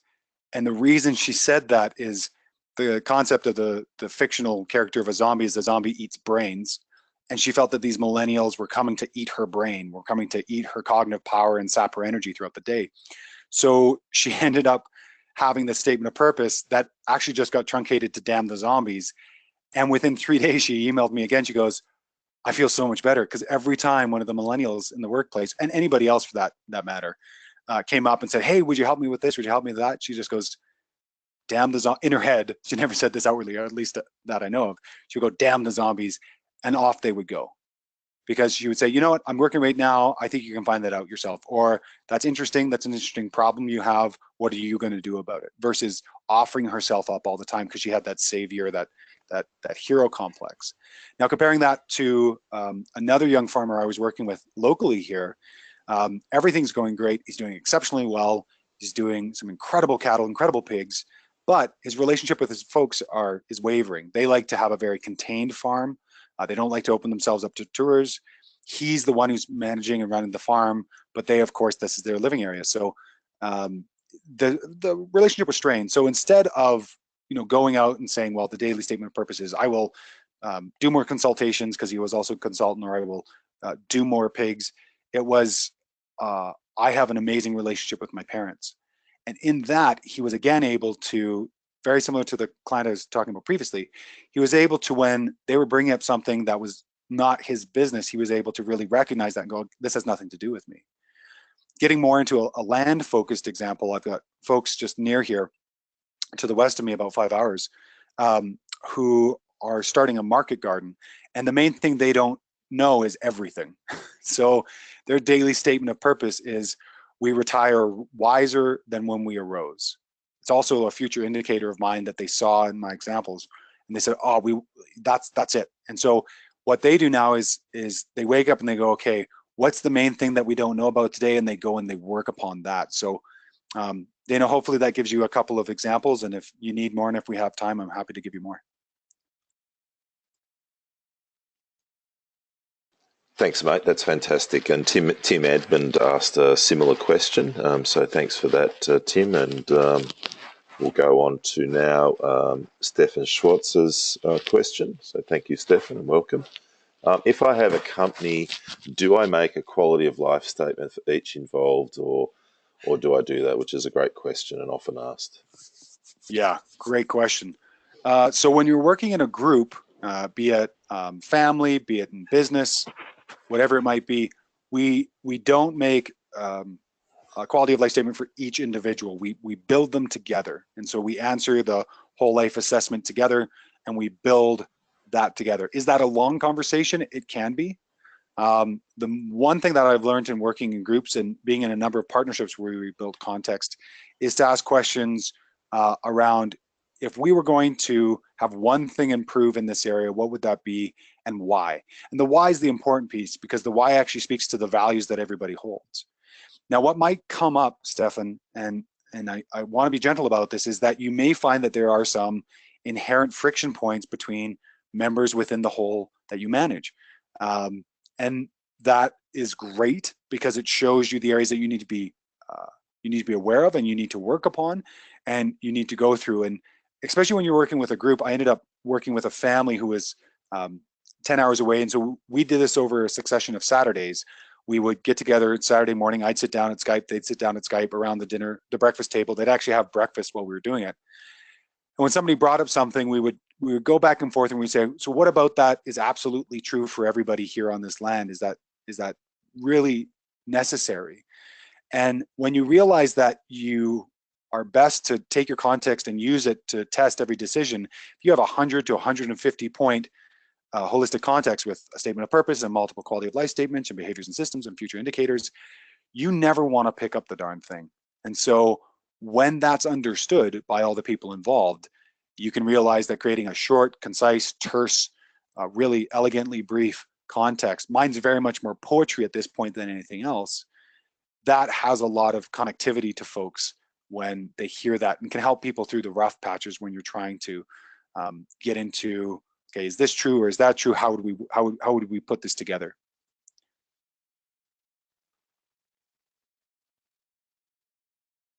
Okay, that's great. And could I add to that too that sometimes when you're trying to do this within, that presents some challenges as well, and that's why I recommend in a lot of cases it's better to get someone to facilitate that conversation, because you're too close, or you may well be too close, and so as often happens, it's best to get someone. And as you know, on this on the Agrarians team, we have a number of people who can help you with that.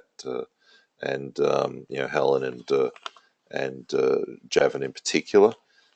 David Ward also is a certified educator, and so certainly look to have someone come in and help you with that process if it's likely that you're leading it might compromise it somehow.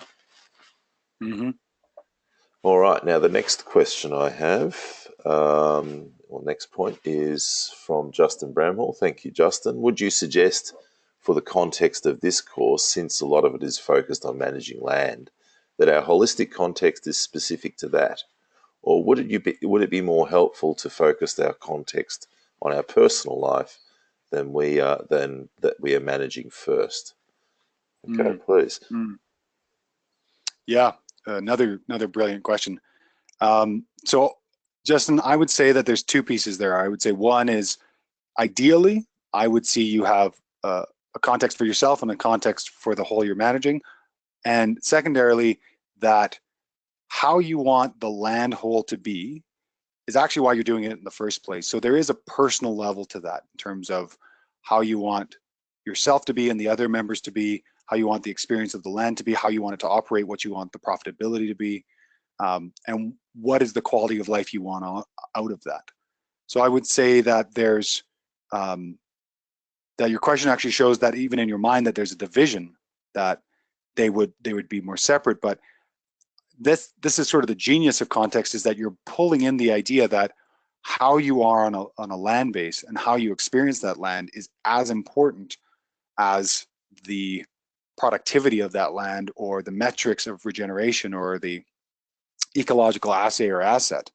Because at the end of the day, if the people aren't having the experience they want on the land, they'll move, they'll change, they'll change the conversation at some point or another. So I would say it's actually both. I would say that you have that element, and as we saw in Helen's example and others, that there is an element of, we want to have the absolute best life for our animals. Okay, that's a wonderful quality of life statement, and the behaviors for that might be we investigate and are in tune with our animals' health and their indicators. So again, how that's done isn't iterated in that behavior and system. That's just generally what you'll have to do. And in analysis, we'll talk about this next week. I use context again differently than others. I have what's called a spot check as well as a decision-making process. You can have a quick spot check, and in 5 minutes, you can know where is the weak link within the entire enterprise by just doing a spot check and seeing which of the elements are good or not. And if there is still frustration within the whole, meaning that there's actually something within the context that's missing, because obviously you've run through it and there's something that hasn't been there. So to go back and just make sure we answer the question again, I would say it's both, and having both together, but you're definitely not far off if you decide to have a context for both yourself and even the people who are running the whole and the whole itself in terms of the land enterprise. Yeah, I definitely agree, and especially when you're working with a lot of people, a personal context will, and this feeds into the question that was there before from Stefan, is that, and those that are to come, is that when you're working in an enterprise with multiple people, it's certainly advisable to have people establish their own personal context, which they can then bring to the enterprise. And really understand if they want to be in. I think this is very true of enterprises and intentional communities, or community ventures, is people don't really get a sense of where the ship's going, and so they onboard not knowing is this where I want to be? And they only learn halfway through. So it's nice with context to come to a specific no early on and ensure that it's a good no, everybody's happy with it. It's a positive negative then later. Fantastic. All right. Well, we've got a few to come, but I think we're out of time to be. Well, we've got 5 minutes to go, so I'm just going to grab a couple that are really jumping out. Excuse me. Oh, Helen. Excuse me, Darren. Yep. Yeah. Hi. Thanks, Javan. Fantastic. I just wanted to make a comment. Susan just commented in Slack about the exercise, the list of questions that was sent out prior to this session. Yep. I think people wanted to know how that's connected to the context, and I was just going to mention that was a thought provoker, and ultimately trying to get you to pop the hood, I guess, and have a look inside and just start thinking, so that some of those sentiments you wrote on that list of questions will feed into your values and quality of life, and also maybe even the future. So just thinking, just use that exercise to draw from that. I do want to emphasize the need for people to ask themselves why a few times in regards to some of those answers. People answered the questions but didn't then ask the next question, which is, why do I want that? Why is this important to me? What's driving me to want that? So I think that's a really important thing. And I'd like to make a comment that happy doesn't cut it. There's lots to happy. We need to describe what happy is, and we need to be clear about how does that make us feel, and what are we doing when we are happy, and why are we happy? Why are we happy when we're doing that? So is it with people, or is it by ourselves? Is it all those things have to be unpacked? And I just wanted to highlight the use of those questions in populating and contributing to your holistic context. Mm. Thank you, Helen. It's really important to be clear on all of that. So obviously, quite a few people have said in their feedback that they've found that we've delivered quite a lot of information to people so far, so if you are feeling a bit bombarded, just keep asking back the questions to try and get us to make things simpler for you. Okay, so I'm just going to quickly summarise some of the questions that we do have here remaining, and there's about 8, Sure. and we've got 2 minutes. So it's so you provided some questions in the email earlier in the week. How do they inform the exercise? So I think we've just answered that pair. If there's multiple enterprises on the farm, say market garden, livestock, and a commercial kitchen, then they are run separately but complementary to each other. Is it valuable to each of us to have? Well, is it valuable to have a statement of purpose for each enterprise? I might just post this one because it's a bit different. Right, and then have an overarching statement of purpose for the whole farm. I think there's a few people who are going to be in that sort of boat. And this one from Garrett, that's from Fraser Bailey. Thank you, Fraser. And from Garrett Miller, to clarify, are we creating an entirely separate holistic context for our personal life, for family, and I think, or for the land-based business? And I think we've answered that one. So just before I get to the next one, maybe we could just touch on this one that I've got on the screen now. Sure, yeah. So the question I would ask here is there's the farm itself, and there's the management of the farm, and there may be separate enterprises, and I've had this happen before. The farm itself would benefit, in my experience, to have a context, to have a conversation about where are we going, because at that point you're actually having an analysis of, do these enterprises actually fit in the larger context of the farm? And this can be some of the growing pains of starting to work with context, is when somebody finally sets the fences up, at least mentally, about what they're doing. Sometimes folks can fall outside of that, and there's a reorganization there that can be slightly frustrating. If that same person or those same people are operating all those same enterprises, I would say having a specific context for each is a bit overkill, but having a sense of where you're going, and if those enterprises support the overall work of the farm, absolutely. Other option is, I lived in an eco-village for a while, and there was a conversation about having context for the eco-village, but then there were separate enterprises within the eco-village that was run by number of members within the village itself. And there was an offering that they could have their own context as well if they were interested. And when you think of context, it's just a way to understand the management of something. So 2 clients of mine who I just had lunch with yesterday, they came on board to get a context between the partnership of the 2 of them, non-land-based currently, but will be in the future. And they're looking at taking away from their life and going off on a year sabbatical and just traveling around. They built a context around that travel, so that way they knew that the decisions that came to them, they could ensure that those decisions were made towards the ends of what they wanted for that project. So when it was of value enough to be really specific and have a high quality of interaction, they did take that on. So I would say, I would actually give it back to you and say, if there's a certain enterprise that, let's say, the overall farm is highly dependent upon, it may be valuable to get a better sense about what you're trying to do there. But normally I would say no.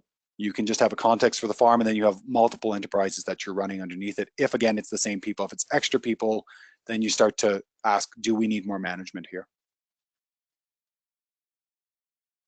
Hey, thank you. And I'm just going to have one last point here, because I think it's one that is very pertinent, and one that will be best dealt with here before we take the other questions that I've got from Morad, Pedro, and Rebecca. I think those questions that you've asked there, let's take those over to Slack and we'll deal with them there.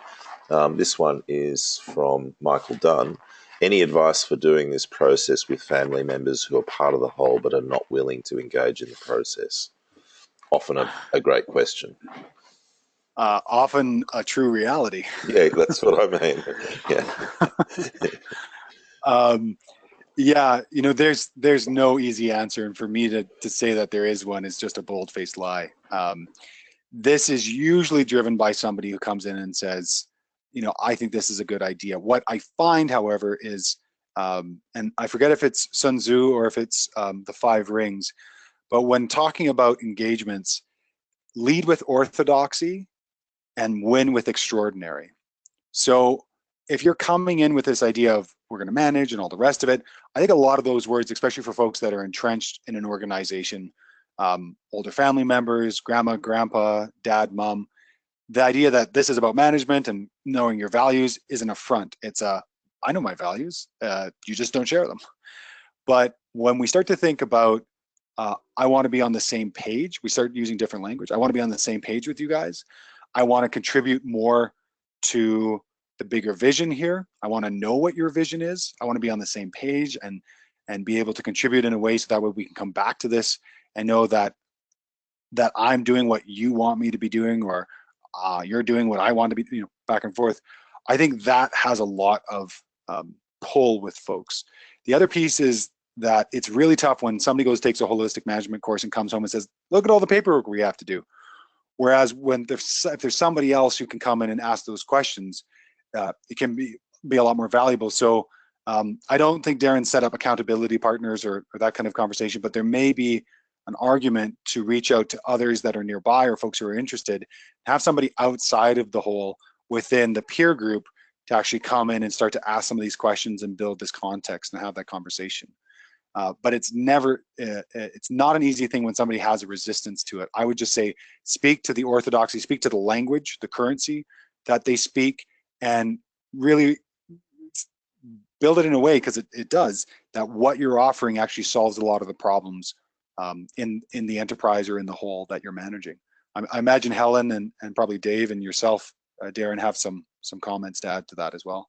Yeah, absolutely. I'll just before I let Helen say, we had a question, I think, on the Slack earlier this week around the same, after you'd sent your, after I'd sent out to people your poll, I had someone write back and say, well, I've had some resistance. Someone says that these questions, and I'll paraphrase here, are the kind that you would get doing a yoga studio.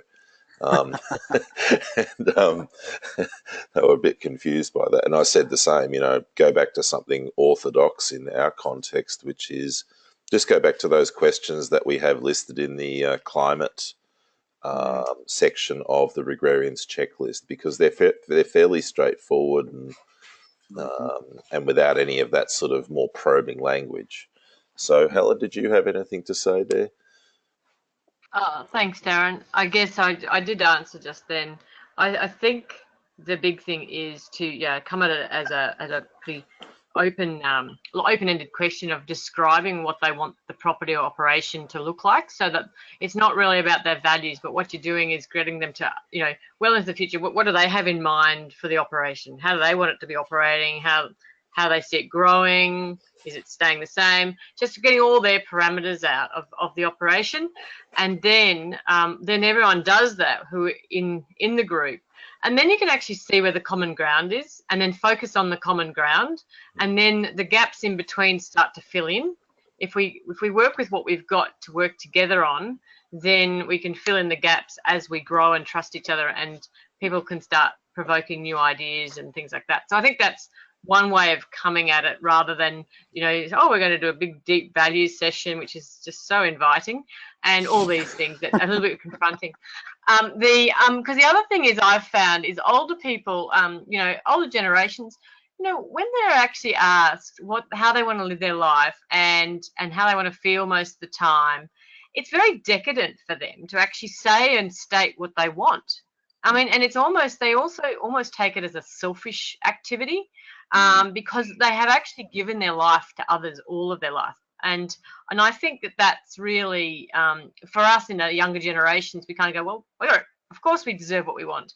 But older generations struggle with that. My mum was a classic example. She used to just go, well, I know what I want, but I really am, I really can't, it's very, very inward looking. So I think there's possibly another stumbling block for people too, is the age, or their headspace can be a bit of a limiting factor. So be aware of that. But I think giving them a chance to say how they like to see it work gives them ownership of what might be in the future.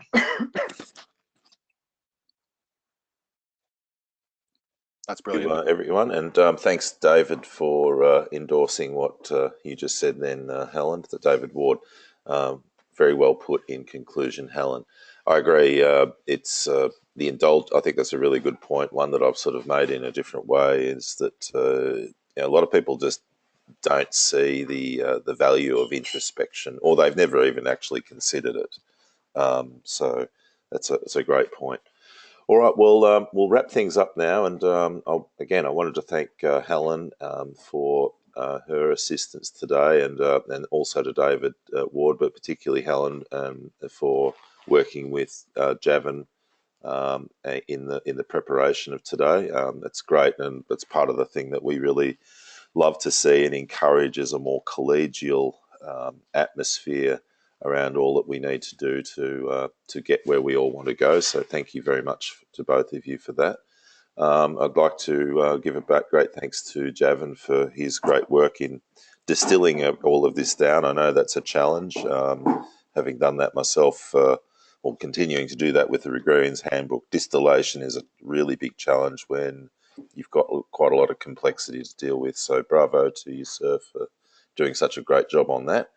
And also to everyone for joining us, and the other parts of the team, Chris and Neil and Susan and Theron, and for helping us today. And I'll get this up as soon as I can, and I definitely encourage you to get in and view this again, because it is that kind of thing, and again, because it is the kind of thing that does warrant and require sometimes that just coming back to things a few times so that you really nail it. As David said, you've got to certainly put your training wheels, as Javan said, you've got to put your training wheels on with this. So any final words, Javan, before we wrap up? I think just take the information and the conversation where you're at and work on it where you can. And if it does feel like yoga, don't answer those questions. Go for the ones that work for you. Great. got to be a good fit, as you would call it, Javan. So, all right, well, thank you very much, everyone. I'll close things up now, and we'll look forward to a pretty vibrant week on Slack and elsewhere, but particularly in there on Slack. And I've got to send you an invitation, Javan, so I'll get that organised pronto. Great. Another invitation, I should say. All right, thank you, everyone, and good day to you all.